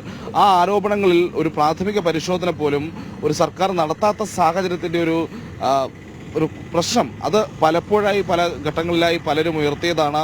അതിലെ ഒരു നിയമപ്രശ്നങ്ങളുണ്ട്. കാരണം ഇത്ര വലിയ കുറ്റകൃത്യങ്ങളും അല്ലെങ്കിൽ ഇത്ര വലിയ സാമ്പത്തിക ക്രമക്കേടുകളും ഒക്കെ നടന്നിട്ടുണ്ടെങ്കിൽ, അന്വേഷണം വഴിതെറ്റിക്കുന്ന അടക്കമുള്ള രീതിയിലുള്ള നടപടികളൊക്കെ നടന്നിട്ടുണ്ടെങ്കിൽ അതൊരു ADGP റാങ്കിലിരിക്കുന്ന ഉദ്യോഗസ്ഥനെതിരെ കൃത്യമായ പരിശോധന ഉണ്ടാകേണ്ടതുണ്ട്. അല്ലെങ്കിൽ ആ സംവിധാനത്തിൻ്റെ മുഴുവൻ ഒരു നീതികേട് അല്ലെങ്കിൽ ആ രീതിയിലുള്ള കാര്യങ്ങളൊക്കെ ചോദ്യം ചെയ്യപ്പെടുമെന്നുള്ള വിമർശനങ്ങൾ വന്നിരുന്നു. പക്ഷേ എന്നിട്ടും മുഖ്യമന്ത്രി ഇക്കാര്യത്തിൽ മൗനം തുടർന്നു.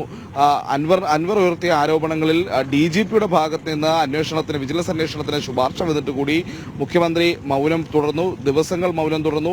ഒടുവിലാണ് ഇന്ന് മുഖ്യമന്ത്രി പ്രതികരണത്തിന് മാധ്യമങ്ങൾക്ക് മുന്നിലേക്ക് എത്തുന്നുണ്ട്. ഉറപ്പായിട്ടും ഈ ചോദ്യങ്ങൾ മുഖ്യമന്ത്രി നേരിടും. അതിന് അദ്ദേഹം പറയുന്ന മറുപടികൾ എന്തൊക്കെയായിരിക്കും എന്നുള്ള കാര്യത്തിൽ നമുക്ക് വളരെ കൗതുകമുണ്ട്. കാരണം ഈ വിവാദങ്ങൾ ഉണ്ടായതിനു ശേഷം കാര്യമായ ഒരു പ്രതികരണത്തിന് മുഖ്യമന്ത്രി തയ്യാറായിട്ടില്ല. പോലീസ് അസോസിയേഷന്റെ ഒരു സമ്മേളനത്തിൽ വെച്ച ADGP MR അജിത് കുമാറിനെ അടക്കം വേദിയിലിരുത്തിക്കൊണ്ട് ചില കാര്യങ്ങൾ പറഞ്ഞു എന്നതിനപ്പുറത്തേക്ക് ജനങ്ങൾക്ക് ബോധ്യപ്പെടുന്ന രീതിയിൽ സർക്കാരിന്റെ നിലപാടുകൾ എന്തൊക്കെയാണ്, അല്ലെങ്കിൽ സർക്കാർ എന്തുകൊണ്ടാണ് ഈ രീതിയിൽ അന്വേഷണം നടത്താത്തത് തുടങ്ങിയിട്ടുള്ള കാര്യങ്ങളിലൊന്നും മുഖ്യമന്ത്രി ഒരു പ്രതികരണത്തിന് തയ്യാറാകാത്ത സാഹചര്യങ്ങൾ ഉണ്ടായിരുന്നു. പലവട്ടം മാധ്യമപ്രവർത്തകർ പലയിടത്ത് വെച്ചും അദ്ദേഹത്തിന്റെ പ്രതികരണം തേടാനും ശ്രമിച്ചിരുന്നു. പക്ഷെ അപ്പോഴും അദ്ദേഹം മൗനം തുടർന്നു. എന്തായാലും ഇന്ന് മുഖ്യമന്ത്രി ഈ വിഷയങ്ങളിൽ, ഈ വിവാദങ്ങളിൽ CPIയുടെ അടക്കം രൂക്ഷമായ വിമർശനം ഉയർന്നിട്ടും മുഖ്യമന്ത്രി പാലിച്ചിരുന്ന മൗനം ഇന്ന് വെടിയുമോ, അല്ലെങ്കിൽ പതിവ് പോലെ മുഖ്യമന്ത്രിക്ക് പറയാനുള്ള കാര്യങ്ങളൊക്കെ പറഞ്ഞിട്ട് മുഖ്യമന്ത്രി എണീറ്റ് പോകുമോ എന്നുള്ളതാണ് കൗതുകം. എന്തായാലും ഇന്ന് അന്വേഷണത്തിന്റെ ആദ്യ ദിനം ഇന്ന് തുടങ്ങുകയാണ്. ഈ അന്വേഷണം എന്ന് പറയുമ്പോൾ പോലും അത് അതൊരു പ്രാഥമിക പരിശോധനയാണ് നടക്കുന്നത് എന്നുള്ള കാര്യം നമ്മൾ മനസ്സിലാക്കേണ്ടതുണ്ട്. വിജിലൻസിൻ്റെ രീതി അനുസരിച്ച് ഇത്തരമൊരു ആരോപണം, ഇത്തരമൊരു പരാതി, ഒരു ഉത്തരവ് വന്നു കഴിഞ്ഞാൽ പ്രാഥമികമായി അത് പരിശോധിച്ച് ഇതിൽ കേസ് രജിസ്റ്റർ ചെയ്ത് അന്വേഷണം നടത്തണമോ എന്നുള്ള കാര്യത്തിൽ ഒരു റിപ്പോർട്ട് സർക്കാരിന് നൽകും. അതിനുശേഷം ആ റിപ്പോർട്ടിൻ്റെ അടിസ്ഥാനത്തിലായിരിക്കും സർക്കാർ ഒരു കേസ് രജിസ്റ്റർ ചെയ്തുള്ള അന്വേഷണത്തിലേക്ക് പോകുക എന്നുള്ളൊരു നിലപാട് സ്വീകരിക്കുക. എന്തായാലും ഈ പ്രാഥമിക പരിശോധന ആരംഭിക്കുമ്പോൾ തന്നെ SP റാങ്കിലുള്ള ഒരു ഉദ്യോഗസ്ഥൻ ADGPക്കെതിരായിട്ടുള്ള ആരോപണങ്ങളിൽ അന്വേഷണം നടത്തുന്നു എന്നുള്ള ഒരു യോജിക്കാത്തൊരു കാര്യം അവിടെയുണ്ട്. എന്തായാലും ഈ ADGPക്കെതിരായ ആരോപണങ്ങളുടെ മേൽനോട്ടം വിജിലൻസ് ഡയറക്ടർ വഹിക്കുന്നു എന്നുള്ളതാണ് അതിൽ പോലീസിൻ്റെയോ അല്ലെങ്കിൽ സർക്കാരിൻ്റെയോ ഭാഗത്തു നിന്നുള്ളൊരു ന്യായീകരണം എന്ന് പറയുന്നത്. എന്തായാലും എത്രത്തോളം ഫലപ്രദമാകും ഈ അന്വേഷണം എന്നുള്ള കാര്യത്തിൽ നമുക്ക് ആശയക്കുഴപ്പങ്ങളുണ്ട്. ആരോപണം ഉയർത്തിയത് ഭരണകക്ഷിയിൽപ്പെട്ട പ്രധാനപ്പെട്ട ഒരു MLA ആണ്, ഒരു പ്രധാനപ്പെട്ട നേതാവാണ്. അദ്ദേഹം ഉയർത്തിയ ആരോപണങ്ങളും ചെറുതല്ല. പ്രത്യേകിച്ച് സ്വർണ്ണക്കടത്ത് സംഘങ്ങളുമായിട്ടുള്ള ബന്ധം, അതിൽ സ്വർണം പിടിച്ചെടുക്കുന്ന സ്വർണ്ണത്തിൽ കൃത്രിമത്വം വരുത്തുന്നു, അതിൽ അളവ് കുറച്ച് കാണിക്കുന്നു, ഒപ്പം വലിയ രീതിയിലുള്ള സാമ്പത്തിക ക്രമക്കേടുകൾ, അന്വേഷണങ്ങൾ വഴിതെറ്റിക്കാൻ അല്ലെങ്കിൽ അന്വേഷണത്തിൽ നിന്ന് ഒഴിവാക്കി നൽകാൻ കൈക്കൂലി വാങ്ങുന്നു. അതോടൊപ്പം കവടിയാറിൽ അദ്ദേഹത്തിൻ്റെതായി നിർമ്മിക്കുന്ന വീടിനെ പറ്റിയുള്ള ആരോപണങ്ങൾ, ഇതിനുള്ള പണം എവിടെ നിന്ന് വന്നു എന്നുള്ള ചോദ്യം, ബന്ധുക്കളുടെ പേരിൽ ഈ രീതിയിലുള്ള ക്രമവിരുദ്ധമായിട്ടുള്ള സ്വത്ത് സമ്പാദനം അടക്കം നടത്തുന്നു തുടങ്ങിയിട്ടുള്ള വ്യാപകമായ ആരോപണങ്ങൾ ഉയർത്തിയിട്ടുണ്ട്, വലിയ ആരോപണങ്ങൾ ഉയർത്തിയിട്ടുണ്ട്. ഒരു സംസ്ഥാന ADGP പോലെ ക്രമസമാധാന ചുമതലയുള്ള ഒരു ADGP എന്ന് പറയുന്നത് കേരളത്തിലെ ഏറ്റവും പ്രധാനപ്പെട്ട രണ്ടാമത്തെ പോസ്റ്റാണ് എന്ന് നമുക്ക് ഒരുപക്ഷെ പറയേണ്ടി വരും. പോലീസിലെ അത്തരമൊരു സ്ഥാനത്തിരിക്കുന്ന ഉദ്യോഗസ്ഥനെതിരെ ഇത്തരം വലിയ ആരോപണങ്ങൾ വന്നിട്ട് കൂടി നടപടികളൊന്നും ഉണ്ടായിട്ടില്ല. എന്തായാലും ഈ അന്വേഷണം ഇന്ന് ആരംഭിക്കുമ്പോൾ പോലും അദ്ദേഹം ക്രമസമാധാനമുള്ള ചുമതലയുള്ള ADGPയായി തുടരുന്നു എന്നുള്ള മറ്റൊരു പ്രശ്നം കൂടി നിലനിൽക്കുന്നുണ്ട്. എന്തായാലും നമുക്ക് ലഭ്യമാകുന്ന സൂചനകൾ അനുസരിച്ച് ഒരുപക്ഷെ അദ്ദേഹത്തോട് അവധിയിൽ പോകാൻ ആവശ്യപ്പെടാൻ തന്നെയാണ് ഒരു സാധ്യത നിലനിൽക്കുന്നത്. അല്ലെങ്കിൽ ഒരു പക്ഷേ ക്രമസമാധാന ചുമതലയുള്ള ADGP സ്ഥാനത്ത് നിന്ന് അദ്ദേഹത്തെ മാറ്റി നിർത്തേണ്ട ഒരു സാഹചര്യവും സർക്കാരിന് മുന്നിലുണ്ട്. അപ്പോൾ ഇക്കാര്യത്തിലൊക്കെ മുഖ്യമന്ത്രി എന്ത് പറയുമെന്നറിയാൻ കേരളത്തിലെ മുഴുവൻ ജനങ്ങൾക്കും കൗതുകമുണ്ട്. നമ്മളും ആ കൗതുകത്തോടെ തന്നെയാണ് കാത്തിരിക്കുന്നത്. സർക്കാർ ഇത്ര കാലം അൻവറിന്റെ ആരോപണങ്ങൾ വന്നതിന് ശേഷം ഇത്രയും കാലം സ്വീകരിച്ച നടപടികളെ ന്യായീകരിക്കുമോ അതോ തെറ്റേറ്റ് പറയാൻ മുഖ്യമന്ത്രി തയ്യാറാകുമോ എന്നുള്ള ചോദ്യങ്ങളൊക്കെ ഉണ്ട്. പക്ഷേ എന്തായാലും മുഖ്യമന്ത്രി മറുപടി പറഞ്ഞേ മതിയാകൂ. എന്തുകൊണ്ട് അൻവർ ഉയർത്തിയ ആരോപണങ്ങളിൽ നടപടി ഉണ്ടാകുന്നില്ല, ഗവർണർ അടക്കം നടത്തിയിട്ടുള്ള വിമർശനങ്ങളിൽ പ്രതികരണങ്ങൾ ഉണ്ടാകുന്നില്ല, CPI പോലെ മുന്നണിയിലെ ഏറ്റവും പ്രധാനപ്പെട്ട കക്ഷി തന്നെ ആവശ്യങ്ങൾ ഉയർത്തിയതിൽ അതിൽ നടപടി സ്വീകരിക്കാത്തത് മുഖ്യമന്ത്രിയുടെ താല്പര്യക്കുറവ് കൊണ്ടാണ് എന്നുള്ള ആരോപണങ്ങൾ ഉണ്ട്. ആ ആരോപണങ്ങൾക്കൊക്കെ മുഖ്യമന്ത്രി എന്ത് മറുപടി പറയും തുടങ്ങിയിട്ടുള്ള ഒരുപാട് കാര്യങ്ങൾ ഇന്നത്തെ മുഖ്യമന്ത്രി രാവിലെ 11 മണിയോടെയാണ് അദ്ദേഹം മാധ്യമങ്ങളെ കാണുക. അതിൽ ഈ ചോദ്യങ്ങൾക്കൊക്കെ അദ്ദേഹം മറുപടി പറയാൻ തയ്യാറാകുമെങ്കിൽ അതിന് വലിയ പ്രാധാന്യമുണ്ട്. പ്രത്യേകിച്ച് അതിൽ രാഷ്ട്രീയ പ്രാധാന്യം കൂടിയുണ്ട്. മുഖ്യമന്ത്രി വളരെ കോർണറായി നിൽക്കുന്ന ഒരു സമയം കൂടിയാണ്. CPI മുന്നണിയിൽ ഇത്ര വലിയ വിമർശന കൊടുങ്കാറ്റ് ഉയർത്തുമെന്നൊന്നും സത്യം പറഞ്ഞാൽ മുഖ്യമന്ത്രി പ്രതീക്ഷിച്ചിരുന്നില്ല. അല്ലെങ്കിൽ പുറത്തു വന്ന ഈ രീതിയിലുള്ള വ്യാപകമായ വിമർശനങ്ങൾക്ക് CPIയിലെ നേതാക്കന്മാർ തയ്യാറാകുന്ന ഒരു സാഹചര്യം ഉണ്ടായത് ഏതാണ്ട് കാനത്തിൻ്റെ കാലത്തൊക്കെയുള്ള രീതിയിൽ CPI നിന്ന് ഒരു പ്രതികരണങ്ങളും അല്ലെങ്കിൽ പുറത്തു വന്ന സർക്കാരിനെ വിമർശിക്കുന്ന രീതിയിലുള്ള നടപടികളൊക്കെ ഉണ്ടാകുന്നു എന്നുള്ളതും ഒരു രാഷ്ട്രീയ കൗതുകമാണ്.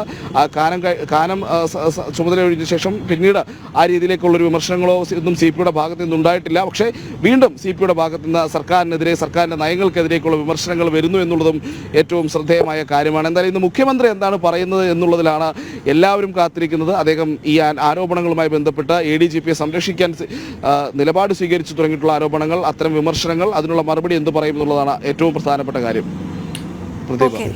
ശരി പ്രജിത്ത്, അപ്പോൾ അത് 11 മണിക്കാണ് മുഖ്യമന്ത്രിയുടെ വാർത്താ സമ്മേളനം. ഏതായാലും ഗവർണറുടെ തന്നെ മറ്റൊരു പ്രധാനപ്പെട്ട എക്സ്ക്ലൂസീവ് ബ്രേക്കിംഗ് വരാനുണ്ട്. അത് PV അൻവർ തൊടുത്തുവിട്ട ആരോപണത്തെക്കുറിച്ചാണ്. ഇക്കാര്യം താമസിയാതെ ചാനലിൽ ബ്രേക്ക് ചെയ്യും. അദ്ദേഹം പറഞ്ഞ വാചകങ്ങൾ നമുക്ക് കേൾക്കാം. വീണ്ടും ഒരു ചെറിയ ഇടവേളയ്ക്ക് ശേഷം.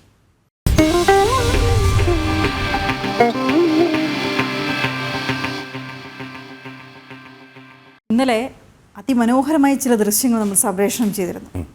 ശ്രീമാൻ വെള്ളനാട് ശശിയുടെ പട്ടാപ്പകൽ സ്ത്രീകളെയും കുട്ടികളെയും കയ്യേറ്റം ചെയ്യുന്നതിൻ്റെ ദൃശ്യങ്ങൾ. CPI നേതാവ് വെള്ളനാട് ശശി കടയിൽ അതിക്രമിച്ച് കയറി, വെള്ളനാട് ജില്ലാ ഡിവിഷൻ മെമ്പർ കൂടിയാണല്ലോ അദ്ദേഹം, അവിടെയാണ് ഈ ഒരു കടയിലേക്ക് ഇടിച്ചു കയറി അദ്ദേഹം ഗുണ്ടായിസം നടത്തിയത്. മാത്രമല്ല അത് ചോദ്യം ചെയ്ത് ചില നാട്ടുകാർ വന്നു, അവരെയും ആക്രമിച്ചു. ആ ദൃശ്യങ്ങൾ നമുക്ക് ആദ്യം കാണാം.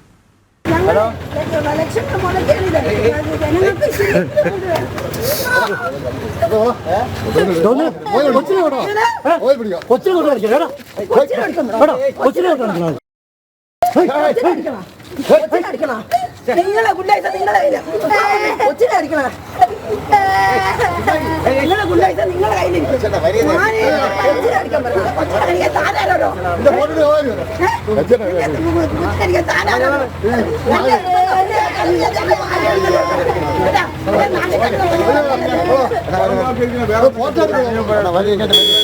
വീണ ഈ പേര് മുമ്പ് കേട്ടിട്ടുണ്ടോ? വെള്ളനാട് ശശി എന്ന അദ്ദേഹം കോൺഗ്രസിൽ നിന്ന് CPM-ലേക്ക് മാറിയപ്പോൾ കേട്ടിരുന്നു. മാറിയപ്പോഴാണ് കേട്ടിരുന്നത്. വെള്ളനാട് ശശി ഒരു സാധാരണ കോൺഗ്രസ് പ്രവർത്തകരായിരുന്നു. സാധാരണ നാട്ടിലൊരു കുടുംബത്തിൽ ജനിച്ച, നാട്ടിലൊക്കെ ഇറങ്ങി പ്രവർത്തിച്ചിരുന്ന, അങ്ങനെ നാട്ടുകാരുമായുള്ള പരിചയത്തിന്റെ ബന്ധത്തിന്റെ പേരിലുള്ള പോപ്പുലാരിറ്റിയിൽ ജയിച്ചു കയറി. വെള്ളനാട് പഞ്ചായത്ത് മെമ്പറായിരുന്നു വർഷങ്ങളോളം. വെള്ളനാട് പഞ്ചായത്ത് പ്രസിഡന്റായിരുന്നു. അദ്ദേഹത്തിന് പിന്നാലെ അദ്ദേഹത്തിന്റെ സഹോദരനെ പഞ്ചായത്ത് മെമ്പറാക്കി. അദ്ദേഹത്തിന്റെ സഹോദരനും അദ്ദേഹവും ഒരേ സമയം തന്നെ പഞ്ചായത്ത് ഭരിച്ചു. അങ്ങനെ നടന്നിരുന്ന വെള്ളനാട് ശശി മെല്ലെ മെല്ലെ നാട്ടിലെ വ്യവസായങ്ങൾ, ചെറിയ രീതിയിലുള്ള വ്യവസായങ്ങളൊക്കെ ഉണ്ട് വെള്ളനാട്. എനിക്ക് നന്നായി അറിയാം, എൻ്റെ നാടാണ്. അപ്പോൾ വെള്ളനാട് ചുറ്റും ഈ അനുബന്ധ ചില വ്യവസായങ്ങളൊക്കെ പുഷ്ടിപ്പെട്ടതിനൊപ്പം തന്നെ വെള്ളനാട് ശശിയും പുഷ്ടിപ്പെട്ടു. വെള്ളനാട് ശശി നടപ്പിൽ നിന്ന് സ്കൂട്ടറിലേക്ക് കയറി. ഇപ്പോൾ എന്തൊക്കെയുണ്ടെന്നുള്ളത് എനിക്ക് അറിയില്ല. എന്തായാലും വെള്ളനാട് ശശി ഒരുപാട് പുരോഗമിച്ചു. അപ്പോൾ കോൺഗ്രസിന് തന്നെ കിട്ടണം. കോൺഗ്രസിൽ നിന്ന് കിട്ടാവുന്ന നേട്ടങ്ങൾ, സീറ്റുകൾ, പദവികളൊക്കെ നേടിയെടുത്ത ശേഷമാണ് അദ്ദേഹം ഒരു സുപ്രഭാതത്തിൽ CPM-ൽ ചേർന്നത്. അതും എന്തോ ആഗ്രഹിച്ച ഏതോ തസ്തികയോ സീറ്റോ എന്തോ കിട്ടാത്തതിന്റെ പേരിലാണ്. എന്തായാലും അദ്ദേഹത്തിന്റെ ഈ വിക്രിയകൾ ഇത് ആദ്യമല്ല. ഇത്തരം പ്രവൃത്തികൾ പലതവണ ക്യാമറയിൽ തന്നെ പതിഞ്ഞിട്ടുള്ളതാണ്. പലവട്ടം നമ്മുടെ കൺവെൻഷണൽ മാധ്യമങ്ങളിലൂടെയും അതല്ലാതെ സമൂഹ മാധ്യമങ്ങളിലൂടെയും പലപ്പോഴും പ്രചരിച്ചിട്ടുള്ളതാണ്. ഇപ്പോൾ എന്തായാലും അദ്ദേഹം വളരെ വൈറലാണ് കേട്ടോ. എൻ്റെ മകൻ്റെ ഒക്കെ സുഹൃത്തുക്കളടക്കം ഇതിന്റെ ദൃശ്യങ്ങൾ ഇൻസ്റ്റഗ്രാമിലൂടെ റീൽസായി ഷെയർ ചെയ്യുന്നുണ്ട്. അപ്പൊ അദ്ദേഹം എന്തായാലും വളരെ അധികം, ഇതുവരെ ഇല്ലാത്ത അധികം അദ്ദേഹം സുപരിചിതനായി കഴിഞ്ഞു. അതിന് പോപ്പുലാരിറ്റി എന്ന് വിളിക്കാനാവില്ല. പക്ഷെ 2-3 കാര്യങ്ങൾ ഇവിടെ പറയാതെ പോയി. ഒന്ന്, ഈ വെള്ളനാട് ശശി ദയവ് ചെയ്ത് ഇനി പേരിൽ നിന്ന് വെള്ളനാട് മാറ്റണം. കാര്യം വെള്ളനാട് ഒരുപാട് നല്ല ആൾക്കാരുള്ള സ്ഥലമാണ്, ധാരാളം മനുഷ്യസ്നേഹികളുള്ള സ്ഥലമാണ്. രാഷ്ട്രീയത്തിനും ജാതി മത വ്യത്യാസത്തിനും ഒക്കെ അതീതമായി പല നല്ല പ്രവൃത്തികളും ഒരുമിച്ച് ചെയ്യുന്നൊരിടമാണ്. നല്ലൊരു സ്കൂളുണ്ട് വെള്ളനാട്. ഒട്ടനവധി മിടുക്കികളും പഠിച്ചിറങ്ങിയ സ്കൂളാണ്. പ്രശസ്തമായ ഒരു ദേവീ ക്ഷേത്രമുണ്ട് വെള്ളനാടിനടുത്താണ് മിത്രാനികേതനുള്ളത്. വെള്ളനാട് കുറച്ചുകൂടെ പോയി കഴിഞ്ഞാൽ കാട്ടാക്കടയുണ്ട്. പിന്നെയും പോയി കഴിഞ്ഞാൽ നെയ്യാർ ഡാമുണ്ട്. അതുകൊണ്ട് വെള്ളനാട് ശശി ഒരു കാര്യം ചെയ്യേണ്ടത്, വെള്ളനാട് ശശിയുടെ പേരിൽ നിന്ന് ആ വെള്ളനാട് അങ്ങ് മാറ്റണം. ഒരു നാടിനോട് അങ്ങേക്ക് ചെയ്യാവുന്ന ഏറ്റവും ചെറിയ ഉപകാരമാണ്. അങ്ങ് ഒട്ടേറെ കാലം അങ്ങ് സേവിച്ച, അങ്ങയുടെ സേവനം കൊണ്ട് രോമാഞ്ചം കൊണ്ട് നിൽക്കുന്ന ഒരു നാടാണ് വെള്ളനാട്. അപ്പോൾ ആ പേരിൽ നിന്ന് വെള്ളനാട് ഒന്ന് മാറ്റണം. ശേഷം ഇദ്ദേഹത്തിന്റെ പ്രശ്നം എന്താണ് എന്നുള്ളത് കണ്ട് അറിഞ്ഞ് ചികിത്സിക്കേണ്ട ചുമതല ഒന്നുകിൽ വീട്ടുകാർ ഏറ്റെടുക്കണം, അതല്ലെങ്കിൽ പാർട്ടി ഏറ്റെടുക്കണം. ഇത് രണ്ടുമല്ലെങ്കിൽ നാട്ടുകാർ ഉറപ്പായും ഏറ്റെടുക്കും. ഇത് കേസെടുക്കേണ്ട കാര്യമാണ്. സ്ത്രീകൾക്കെതിരെയും കുട്ടികൾക്കെതിരെയുള്ള അതിക്രമം വളരെ വ്യക്തമാണ്. അതെ, ശിക്ഷാർഹമാണ്. ആ കുട്ടിയുടെ കരച്ചിൽ നമുക്ക് കേൾക്കാൻ കഴിയുന്നതാണ്. ഈ ദൃശ്യങ്ങൾ തന്നെ ഏറ്റവും വലിയ തെളിവാണ്. അതിനുശേഷവും ആ പാർട്ടി എന്ത് തീരുമാനമെടുക്കണം എന്നുള്ളതും ചിന്തനീയം. മാത്രമല്ല, ഈ പോലീസ് സ്റ്റേഷനും കോടതിയും ജയിൽ വാസത്തിന് ശേഷം അദ്ദേഹത്തെ ഏത് ആശുപത്രിയിലേക്ക് കൊണ്ടുപോകണം എന്നുള്ള കാര്യത്തിലും വളരെ ആലോചിച്ചുറപ്പിച്ചുള്ള തീരുമാനം എടുക്കണം. ഏത് രീതിയിലാണ് അദ്ദേഹത്തെ പൂട്ടേണ്ടത് എന്നുള്ളത്.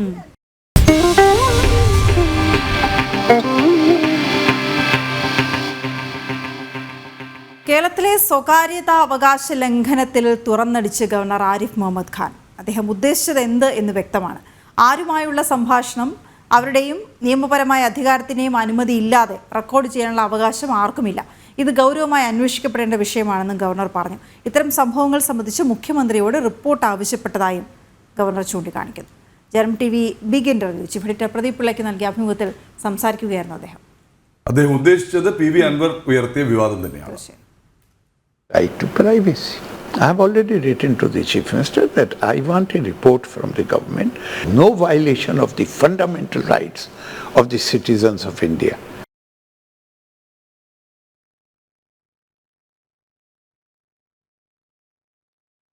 പ്രജിത് മോഹനൻ വിവരങ്ങളുമായി ചേരുന്നുണ്ട്. പ്രജിത്ത്, ഗവർണർ ഉദ്ദേശിച്ചത് വ്യക്തമാണ് എന്ന് മാത്രമല്ല, അദ്ദേഹം ഈ വിഷയത്തിൽ ആഞ്ഞടിച്ചിട്ടുണ്ട്. മുഖ്യമന്ത്രിയുടെ റിപ്പോർട്ട് തേടിയിട്ടുണ്ട് എന്ന കാര്യവും വെളിപ്പെടുത്തുകയാണ് അദ്ദേഹം. പ്രജിത്ത്,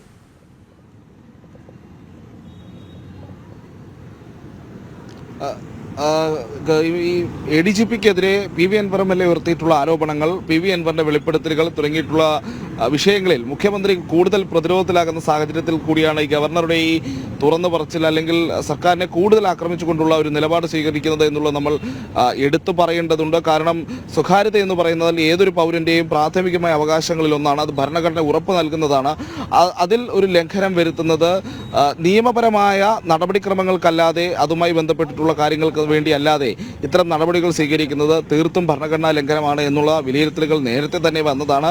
ആ നിലപാടിനോട് ചേർന്ന് നിന്നുകൊണ്ട് തന്നെയാണ് സ്വകാര്യത എന്ന അവകാശത്തെ ലംഘിക്കുന്നു കേരളത്തിൽ എന്നുള്ള നിലപാട് ഗവർണർ ആരിഫ് മുഹമ്മദ് ഖാൻ സ്വീകരിക്കുന്നത് എന്നതും ശ്രദ്ധേയമാണ്. എന്തായാലും അദ്ദേഹം നേരത്തെ തന്നെ ഈ വിഷയത്തിൽ റിപ്പോർട്ട് തേടിയിരുന്നു. ആ റിപ്പോർട്ട് ഇതുവരെ നൽകിയിട്ടില്ല എന്നുള്ളതാണ് അദ്ദേഹം ഏറ്റവും പുതിയതായി അദ്ദേഹം പറയുമ്പോഴും അത് ശ്രദ്ധേയമാക്കുന്നത് എന്നുള്ളതാണ്. കാരണം ADGP മന്ത്രിമാരുടെ അടക്കം ഫോണുകൾ ചോർത്തി എന്നുള്ള വലിയൊരു ആരോപണം PV അൻവർ MLA ഉന്നയിച്ചിരുന്നു. അതിന് മലപ്പുറം SP ആയിരുന്ന സുജിത് ദാസിന്റെ സഹായമുണ്ടായിരുന്നു. താനും ചില ഫോൺ കോളുകളൊക്കെ ചോർത്തുന്ന സാഹചര്യത്തിലേക്ക് പോകേണ്ടി വന്നു. കാരണം ഇത്തരം പ്രശ്നങ്ങളൊക്കെ കണ്ടുപിടിക്കാൻ അതൊക്കെ വലിയ ആവശ്യമായിരുന്നു എന്നുള്ളതാണ് PV അൻവറും പറഞ്ഞത്. അതായത് ADGPക്കെതിരെ ഫോൺ ചോർത്തൽ ആരോപണവുമുണ്ട്, താൻ ഫോൺ ചോർത്തിയെന്ന് PV അൻവർ സമ്മതിക്കുന്നുമുണ്ട്. അപ്പോൾ ഒരു MLAക്ക് എങ്ങനെയാണ് ഒരു ആരുടേതാണെങ്കിലും, ഒരു പോലീസ് ഉദ്യോഗസ്ഥൻ്റെ ആയിക്കൊള്ളട്ടെ, ഒരു സാധാരണ പൗരൻ്റെ ആയിക്കൊള്ളട്ടെ, ആരുടേതാണെങ്കിലും ശരി, ഫോൺ കോൾ ചോർത്തുന്നത് പോലെ വളരെ സങ്കീർണമായ നടപടിക്രമങ്ങളുള്ള വലിയ ഇത് നടക്കുന്നത്, അതായത് ചീഫ് സെക്രട്ടറി അടക്കമുള്ളവരുടെ നേതൃത്വത്തിലുള്ള റിവ്യൂ കമ്മിറ്റികൾ പോലുമുള്ള ഒരു സംവിധാനത്തിന്, ഒരു നടപടിക്രമത്തിന് അത് ദുരുപയോഗം ചെയ്യപ്പെടാതിരിക്കാൻ പരമാവധി സങ്കീർണമാക്കിയിട്ടുള്ള ഒരു സംവിധാനമാണ് കോൾ സർവീസ് പ്രൊവൈഡേഴ്സിൻ്റെ ഭാഗത്ത് അവിടേക്ക് അപേക്ഷ നൽകുന്ന നടപടിക്രമങ്ങൾ. അത് മുതിർന്ന ഉദ്യോഗസ്ഥരുടെ അനുമതിയോടെയുള്ള അപേക്ഷയായിരിക്കണം. ഒപ്പം അന്വേഷണത്തിന് അടിയന്തരമായി ഫോൺ ചോർത്തേണ്ട സാഹചര്യം ഉണ്ടായിട്ടുണ്ടെങ്കിൽ അതിന് പോലും ഇത്ര ദിവസത്തിനുള്ളിൽ ആ അപേക്ഷകൾ കൃത്യമായി എത്തുകണം. ഇല്ലെങ്കിൽ അത് മുകളിലേക്ക് റിപ്പോർട്ട് ചെയ്യപ്പെടുന്ന സാഹചര്യം ഉണ്ടാകും. റിവ്യൂ കമ്മിറ്റിയുടെ മുമ്പിൽ എത്തണം. അങ്ങനെ വളരെ വളരെ വളരെ കോംപ്ലിക്കേറ്റഡ് ആയിട്ടുള്ള നടപടിക്രമങ്ങളിലൂടെ മാത്രം നടത്താവുന്ന ഒരു ഏർപ്പാട് ഒരു അന്വേഷണത്തിൻ്റെയൊക്കെ ഭാഗമായിട്ടോ അല്ലെങ്കിൽ രാജ്യവിരുദ്ധമായ നടപടികൾ കണ്ടെത്തുന്നതിനോ അങ്ങനെയുള്ള വലിയ വിഷയങ്ങളിൽ മാത്രം ഉപയോഗിക്കേണ്ട ഒരു സംവിധാനം അത് ദുരുപയോഗം ചെയ്യപ്പെട്ടു എന്ന് സംസ്ഥാനത്തെ ഒരു MLA തന്നെ പറയുമ്പോൾ താൻ ദുരുപയോഗം ചെയ്തു എന്ന് അദ്ദേഹം സമ്മതിക്കുകയും ചെയ്ത ഒരു സാഹചര്യമുണ്ട്. ADGPക്കെതിരെ ആ രീതിയിലുള്ള ആരോപണവും ഉയർത്തുന്നുണ്ട്. പക്ഷേ എന്നിട്ടും ഈ വിഷയത്തിലൊരു നടപടി ഉണ്ടായിട്ടില്ല എന്നുള്ളതാണ്, ഇത്രയധികം ദിവസങ്ങൾ കഴിഞ്ഞിട്ടും എന്നുള്ളതാണ് ഏറ്റവും കൗതുകകരമായ കാര്യം. അതിൽ സർക്കാരിൻ്റെ ഭാഗത്തുനിന്ന് നടപടി ഉണ്ടാകുന്നില്ല, വിശദീകരണം ഉണ്ടാകുന്നില്ല. ആ ഒരു സാഹചര്യത്തിലാണ് ഗവർണറുടെ ശക്തമായ ഇടപെടലിന് കൂടുതൽ ഒരു ശ്രദ്ധ കിട്ടുന്നത്. കാരണം ഗവർണർ ഇടപെട്ട് ഈ സർക്കാർ ഏത് തരത്തിലുള്ള റിപ്പോർട്ട് നൽകുമെന്നുള്ളൊരു ചോദ്യം അവിടെ നിൽക്കുന്നുണ്ട്. റിപ്പോർട്ട് നൽകുന്നതിനൊപ്പം ഈ ആരോപണ വിധേയനായിട്ടുള്ള ഉദ്യോഗസ്ഥനെതിരെയും ഫോൺ ചോർത്തൽ നടത്തിയെന്ന് സമ്മതിക്കുന്ന MLAക്കെതിരെയും സർക്കാർ എന്ത് നടപടി സ്വീകരിച്ചു എന്നുള്ള ചോദ്യവും അവിടെ ബാക്കിയാണ്. കാരണം സ്വകാര്യത അവകാശത്തിനുള്ള ലംഘനം എന്ന് പറയുമ്പോൾ ഭരണഘടനാ വിരുദ്ധമായ നടപടികൾ ഒരു സംസ്ഥാനത്ത് നടക്കുന്നു എന്നുള്ളതാണ് ഏറ്റവും ശ്രദ്ധേയമായ കാര്യം. നേരത്തെ തന്നെ ക്രമസമാധാന ചുമതലയുമായി ബന്ധപ്പെട്ടിട്ടുള്ള ഗവർണർ ശക്തമായ നിലപാടുകൾ സ്വീകരിച്ച സാഹചര്യം ഉണ്ടായിരുന്നു. അതിനുശേഷമാണ് ഒരു ഭരണഘടനാ മൂല്യത്തിന് തന്നെ സംസ്ഥാനത്ത് സർക്കാർ സംവിധാനങ്ങളിൽ പ്രവർത്തിക്കുന്ന ഉദ്യോഗസ്ഥരുടെ നേതൃത്വത്തിൽ ഭരണകക്ഷിയിൽപ്പെട്ട ഒരു MLAയുടെ നേതൃത്വത്തിൽ ഇത്തരത്തിൽ ലംഘനമുണ്ടായത് എന്നുള്ള നിലപാട് സ്വീകരിച്ചുകൊണ്ട് അദ്ദേഹം ശക്തമായ നടപടികൾക്കൊരുങ്ങുമ്പോൾ ഈ റിപ്പോർട്ട് തേടൽ എന്നുള്ളത് ഒരു പ്രാഥമികമായ നടപടിക്രമം മാത്രമാണ് എന്നുള്ളത് നമ്മൾ ശ്രദ്ധിക്കേണ്ടതുണ്ട്. ഈ റിപ്പോർട്ട് തേടി അത് കേന്ദ്ര ആഭ്യന്തര മന്ത്രാലയത്തെ അറിയിക്കേണ്ടതുണ്ട്. ഇതിൽ സ്വീകരിച്ച നടപടികൾ സർക്കാർ ഗവർണർക്ക് മുന്നിൽ വ്യക്തമാക്കുമ്പോൾ അത് ഗവർണർ കേന്ദ്ര ആഭ്യന്തര മന്ത്രാലയത്തിൽ കൃത്യമായി ഈ വിവരങ്ങൾ കൈമാറേണ്ടതുണ്ട്. അങ്ങനെ വലിയ രീതിയിലുള്ള ഒരു സമ്മർദ്ദം സംസ്ഥാന സർക്കാരിന് മേൽ വരുന്ന നാളുകൾ തന്നെയാണ് ഇനി വരുവാൻ പോകുന്നത്. പ്രത്യേകിച്ച് ഈ വിഷയവുമായി ബന്ധപ്പെട്ട ഇതിൻ്റെ സീരിയസ്നെസ് ഇപ്പോഴും സംസ്ഥാന സർക്കാർ രീതിയിൽ എടുത്തിട്ടില്ല എന്നുള്ളൊരു വലിയ പ്രശ്നം നിലനിൽക്കുന്നുണ്ട്. കാരണം ഒരു MLAക്ക് ഇതിനുള്ള അനുമതി ആര് നൽകി, അല്ലെങ്കിൽ MLA ആരുടെ സഹായത്തോടെയാണ് ഈ ഫോൺ കോളുകൾ റെക്കോർഡ് ചെയ്തത് അല്ലെങ്കിൽ ചോർത്തുന്ന ഒരു സാഹചര്യത്തിലേക്ക് കാര്യങ്ങൾ പോയത് എന്നുള്ളൊരു ചോദ്യമുണ്ട്. അതിന് അനുമതി നൽകണമെങ്കിൽ അതിന് സംസ്ഥാന സർക്കാരിലെയും അല്ലെങ്കിൽ പോലീസിലെയും ഒക്കെ ഉന്നത ഉദ്യോഗസ്ഥരുടെ ഇടപെടലുകളോ സഹായങ്ങളോ കൂടാതെ ആ നടപടികളിലേക്ക് പോകാൻ കഴിയില്ല എന്നുള്ളൊരു വലിയ പ്രശ്നം നിലനിൽക്കുന്നുണ്ട്. അതുപോലെ തന്നെയാണ് ADGP, അതും സംസ്ഥാനത്തെ മന്ത്രിമാരുടെ അടക്കം ഫോൺ കോളുകൾ ചോർത്തി എന്നുള്ള ആരോപണം വരുമ്പോൾ അതിന് ആരനുമതി നൽകി, അതാര് മേൽനോട്ടം വഹിച്ചു, അതിന് ഇത്ര മാസം കൂടുമ്പോഴുള്ള റിവ്യൂ കമ്മിറ്റികളിൽ അത് വന്നിട്ടുണ്ടോ, അത് പരിശോധിക്കപ്പെട്ടിട്ടുണ്ടോ? അങ്ങനെയെങ്കിൽ സംസ്ഥാനത്തെ മന്ത്രിമാരുടെ ഫോൺ ചോർത്തലിന് മുഖ്യമന്ത്രി അടക്കമുള്ളവരുടെ അറിവില്ലാതെ ആ കാര്യങ്ങൾ നടക്കുമോ? അങ്ങനെയുള്ള ഒരുപാട് ചോദ്യങ്ങൾക്കുള്ള ഉത്തരം സർക്കാരും മുഖ്യമന്ത്രിയും ഒക്കെ ഈ വരുന്ന ദിവസങ്ങളിൽ നൽകേണ്ടി വരും. അത് ഗവർണറുടെ ഭാഗത്തു നിന്നുള്ള ഇടപെടലാകുമ്പോൾ അതിന് കൂടുതൽ സർക്കാർ നിയമപരമായി അതിന് മറുപടി പറയാൻ ബാധ്യസ്ഥരാണ് എന്നുള്ളൊരു പ്രശ്നം കൂടി അവിടെയുണ്ട്. പക്ഷേ ഇപ്പോൾ അദ്ദേഹം റിപ്പോർട്ട് തേടിയിട്ട് ഏതാണ്ട് ഒരാഴ്ച ആയിരിക്കുന്നു എന്നുള്ളൊരു വിഷയം നിലനിൽക്കുന്നു. ഇപ്പോഴും സർക്കാർ അതിനൊരു മറുപടി നൽകാൻ കൃത്യമായി തയ്യാറെടുത്തിട്ടില്ല എന്നുള്ളൊരു പ്രശ്നവും നിലനിൽക്കുന്നു. അങ്ങനെ വരും ദിവസങ്ങളിലും ഈ വിഷയം കൂടുതൽ കോംപ്ലിക്കേറ്റഡായി മാറാനുള്ള സാധ്യത തന്നെയാണ് നിലനിൽക്കുന്നത്. അതിനുള്ള നടപടികളിലേക്ക് ഗവർണർ പോയത് ഒരുപക്ഷേ ഈ റിപ്പോർട്ട് നൽകാൻ സർക്കാർ തയ്യാറായില്ലെങ്കിൽ ഗവർണർ അടുത്ത നടപടി എന്തായിരിക്കും സ്വീകരിക്കുക, അദ്ദേഹം അടുത്ത നിലപാട് എന്തായിരിക്കും സ്വീകരിക്കുക എന്നതുമൊക്കെ നിർണായകമാണ്. കാരണം ഇതൊരു വലിയ വിഷയമാണ് എന്നുള്ളത് നമ്മൾ ആദ്യഘട്ടത്തിൽ തന്നെ തിരിച്ചറിയണം. ഒരു പൗരന്റെ, ഈ സാധാരണ പൗരന്റെ ആണെങ്കിലും ശരി, സംസ്ഥാനത്തെ ഒരു പ്രധാനപ്പെട്ട മന്ത്രിയുടെ ആണെങ്കിലും ഒരു ഉദ്യോഗസ്ഥന്റെ ആണെങ്കിലും ശരി, ഫോൺ കോൾ ചോർത്തുക എന്ന് പറഞ്ഞാൽ അദ്ദേഹത്തിന്റെ പ്രൈവസിയിലേക്കുള്ള, സ്വകാര്യതയിലേക്കുള്ള കടന്നുകയറ്റമാണ്.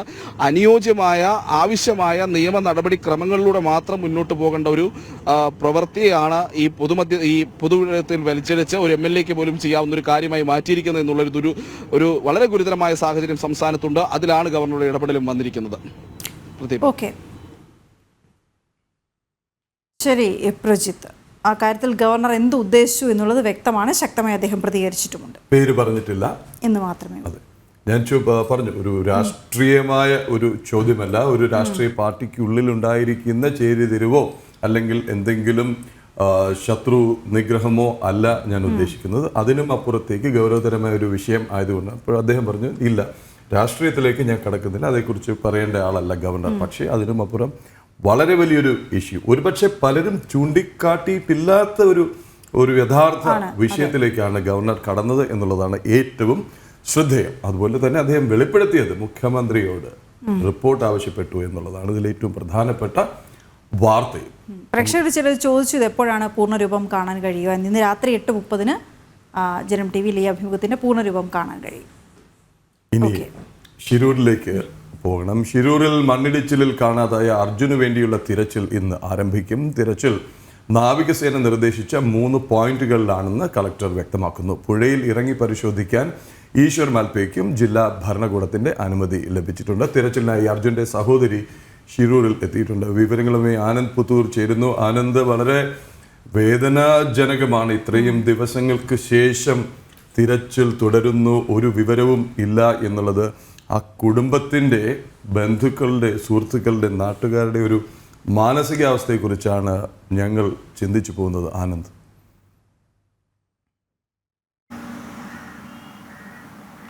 തീർച്ചയായും പ്രദീപ്, അതായത് 66 നാളുകളാണ് ഇന്നേക്ക് അർജുനെ കാണാതായിട്ടുള്ളത്. എന്തായാലും ഈ ദൗത്യത്തിന്റെ മൂന്നാം ഘട്ടവും അതിന്റെ അവസാന ഘട്ടവും എന്ന് തന്നെ വേണ്ടി പറയേണ്ടി വരും. കാരണം കളക്ടറും അത് തന്നെയാണ് പറഞ്ഞത്, ഇതാണ് ഏറ്റവും അവസാനത്തെ ഒരു പരിശ്രമം. ഇതിലും ഫലം കണ്ടില്ലെങ്കിൽ ഒരുപക്ഷെ അടുത്ത ഘട്ടത്തിലേക്ക് പോകണമോ എന്നുള്ള കാര്യങ്ങൾ വളരെ ആലോചിച്ച് തന്നെ ചെയ്യേണ്ടി വരുമെന്നാണ് പറഞ്ഞത്. എന്തായാലും ഈ ഒരു ഘട്ടത്തിൽ തന്നെ അർജുൻ എവിടെ എന്നുള്ള ഒരു ചോദ്യത്തിന് ഉത്തരം കിട്ടുമെന്ന് നമുക്ക് എല്ലാവർക്കും, ആ കുടുംബത്തിന്റെ പോലെ തന്നെ മലയാളിക്ക് എല്ലാവർക്കും പ്രതീക്ഷിക്കാം. പ്രാർത്ഥിക്കുന്നുണ്ട്. എല്ലാ പ്രാർത്ഥനകളും കോഴിക്കോട്ടെ മാത്രമല്ല, അർജുനെ അറിയുന്നവരും അർജുൻ അറിയാത്തവരുമായിട്ടുള്ള എല്ലാ മലയാളികളുടെയും പ്രാർത്ഥന അർജുൻ്റെ കൂടെയുണ്ട്. അർജുൻ എവിടെയെന്നുള്ള ചോദ്യത്തിന് ഇന്ന് ഉത്തരം കിട്ടും എന്ന് തന്നെയാണ് പ്രതീക്ഷ. എന്തായാലും അർജുൻ്റെ കുടുംബം, ജിതിനും സഹോദരിയും അടക്കുന്ന കുടുംബം ഇപ്പോൾ ഇന്നലെ തന്നെ ഷിരൂരിൽ എത്തിയിട്ടുണ്ട്. ഇന്ന് രാവിലെ 8 മണിയോടുകൂടി തന്നെ തിരച്ചിൽ ആരംഭിക്കും എന്നാണ് പറഞ്ഞിരുന്നത്. പക്ഷേ അല്പസമയത്തിനകം തന്നെ തിരച്ചിൽ ആരംഭിക്കും. വൈകിട്ട് 6 മണി വരെ ആയിരിക്കും തിരച്ചിൽ. എന്തായാലും ഈ പുഴയിലെ അന്തരീക്ഷം എന്ന് പറയുന്നത് വളരെ അനുകൂലമാണ്. പ്രത്യേകിച്ച് തെളിഞ്ഞ വെള്ളമാണ്. വേഗത എന്ന് പറയുന്നത് 1 നോട്ടിക്കൽ മൈലിന് താഴെയാണ്. അപ്പോൾ എല്ലാം കൊണ്ടും അനുകൂലമായിട്ടുള്ള ഒരു അന്തരീക്ഷമാണ്, തിരച്ചിലിന് പറ്റിയ അന്തരീക്ഷമാണ്. ഇന്നലെ ഒരു കനത്ത മഴ പെയ്തിരുന്നെങ്കിലും ഇന്ന് രാവിലെയോടുകൂടി അത്തരത്തിൽ കാലാവസ്ഥ പ്രതികൂലമല്ല എന്നാണ് നമുക്ക് അറിയാൻ വേണ്ടി സാധിക്കുന്നത്.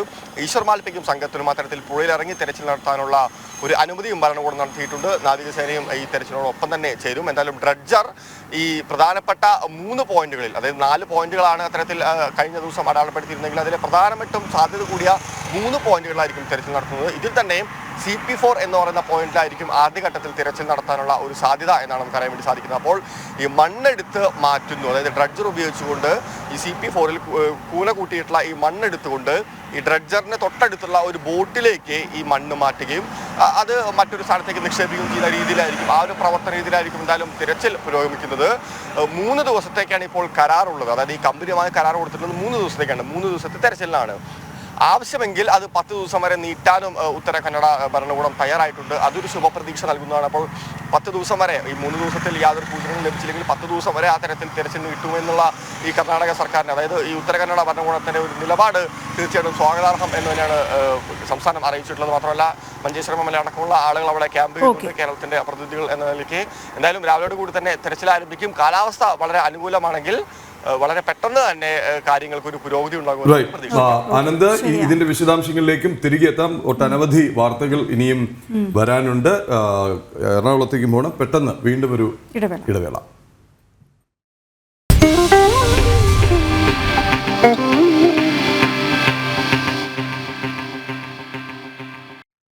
ഇനിയൊരു പിറന്നാൾ വിശേഷമാണ്. ജനം ടിവിയുടെ ഡിജിറ്റൽ വിഭാഗത്തിലെ സോഷ്യൽ മീഡിയ എക്സിക്യൂട്ടീവ് എന്നാണ് അഖിൽരാജിന്റെ തസ്തിക. ഡിസൈനറാണ്, കണ്ടന്റ് പ്രൊവൈഡറാണ്, കൊച്ചു മിടുക്കനാണ് നമ്മുടെ ഡിജിറ്റൽ ടീം. അല്ലെങ്കിൽ തന്നെ യങ് ബ്രിഗേഡ്സ്, യങ് ടോക്സ് പുലിയാണ്. Happy birthday Akhilraj, wishing you fantastic birthday എന്നാണ് നമ്മുടെ ടീം തന്നെ പുറത്തിറക്കിയ കാർഡ്. അപ്പോൾ അഖിലിന്റെ ഡ്യൂട്ടി എന്തായാലും അഖിൽ എത്തിയിട്ടില്ല.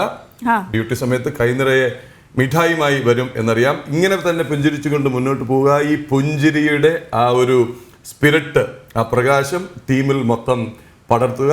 അപ്പോൾ ജനം ടി വി ഡിജിറ്റൽ ടീമിന്റെ, ജനം ടി വി ടീമിന്റെ, പ്രേക്ഷകരുടെ ഭാഗത്തു നിന്നുമൊക്കെ അഖിൽരാജിന് ജന്മദിനാശംസകൾ.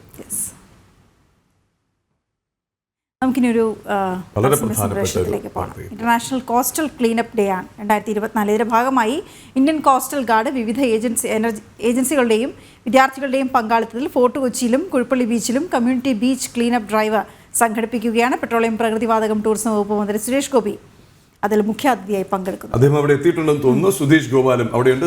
സുരേഷ് ഗോപി എത്തിക്കഴിഞ്ഞോ? എന്തൊക്കെയാണ് ഇനി അവിടെ നടക്കാൻ പോകുന്നത്? നമുക്ക് ദൃശ്യങ്ങൾ കാണാം. സുരേഷ് ഗോപി അവിടെ തന്നെ ഉണ്ട്. പ്രതീക്ഷയുള്ള ഇന്റർനാഷണൽ കോസ്റ്റ് ക്ലീനപ്പ് ഡേയുടെ ഭാഗമായാണ് കോസ്റ്റ് ഗാർഡ് സംഘടിപ്പിക്കുന്ന സമുദ്രതീര ശുചീകരണ പരിപാടി സംഘടിപ്പിക്കുന്നത്. ഇത് ജില്ല മുഖ്യാതിഥിയായാണ് സുരേഷ് ഗോപി പങ്കെടുക്കുന്നത്. എറണാകുളം ജില്ലയിൽ ഫോർട്ട് കൊച്ചിയിലും കുഴുപ്പള്ളി ബീച്ചിലുമാണ് ഈ പരിപാടി സംഘടിപ്പിക്കുന്നത്. ഇത് IOC തുടങ്ങി വിവിധ ഏജൻസികളുടെയും അതോടൊപ്പം തന്നെ വിദ്യാർത്ഥികളുടെയും എല്ലാം സഹകരണത്തോടെയാണ് ശുചീകരണ പ്രവർത്തനങ്ങൾ സംഘടിപ്പിക്കുന്നത്. ഇതിന്റെ ഭാഗമായുള്ള അതിന്റെ ഉദ്ഘാടന ചടങ്ങ് ആരംഭിക്കാൻ പോവുകയാണ്. ഈ അല്പസമയം മുമ്പാണ് കേന്ദ്രമന്ത്രി സുരേഷ് ഗോപി ഇവിടേക്ക് എത്തിയത്. ഇനി അല്പസമയത്തിനുള്ളിൽ ഈ ശുചീകരണ പ്രവർത്തനങ്ങൾ നടക്കും. സമുദ്രതീര ശുചീകരണത്തിലൂടെ സ്വച്ഛ തീരം എന്നുള്ള മുദ്രാവാക്യം മുഴക്കിക്കൊണ്ടാണ് ഇത്തരത്തിലുള്ള ഒരു ശുചീകരണ പ്രവർത്തനം സംഘടിപ്പിക്കുന്നത്. അതിന്റെ ഉദ്ഘാടന ചടങ്ങിൽ മുഖ്യ അതിഥിയായിട്ടാണ് സുരേഷ് ഗോപി പങ്കെടുക്കുന്നത്. Pradeep Pillai. International coastal cleanup day. എന്തായാലും ഇതിന്റെ വിശദാംശങ്ങൾ, ചടങ്ങുകളുടെ തത്സമയ സംപ്രേഷണവും നമുക്ക് കാണിക്കാം 9 മണിയുടെ ലൈവ് റിപ്പോർട്ടിൽ. ഒപ്പം ഏറ്റവും പ്രധാനപ്പെട്ട കാര്യം എന്ന് പറയുന്നത് മലയാള സിനിമയുടെ അമ്മ കവിയൂർ പൊന്നമ്മയുടെ ഭൗതിക ശരീരം അല്പസമയത്തിനകം അന്ത്യദർശനത്തിനായി, പൊതുദർശനത്തിനായി ടൗൺ ഹാളിലേക്ക് എത്തിക്കും. പുതുമുരളിയുടെ സമയം കഴിയുകയാണ്. പ്രിയപ്പെട്ട എല്ലാ പ്രേക്ഷകരെയും കണ്ടു, എല്ലാവരുടെയും ആശംസകൾ കണ്ടു. മാത്രമല്ല വീണയ്ക്കും വീണക്കുട്ടിയുടെ ഡ്രസ്സിനും ഒക്കെ പ്രശംസയുടെ, കോംപ്ലിമെന്റ്സിന്റെ പ്രവാഹമായിരുന്നു. മറ്റ് കമന്റ്സും ഒക്കെ കണ്ടു. പക്ഷേ വാർത്തയുടെ ഒരു കുത്തൊഴുക്കായിരുന്നു. തത്സമയ സംപ്രേഷണം തുടരെയുണ്ടായിരുന്നു. അതിനെ ഒന്നും എടുത്ത് പറയാൻ കഴിയാത്തതിൽ ക്ഷമിക്കുന്നു. എന്നും എപ്പോഴും ഉണ്ടാവുക ജനം ടിവിക്കൊപ്പം. നിങ്ങളാണ് ഞങ്ങളുടെ കരുത്ത്. നമസ്തേ.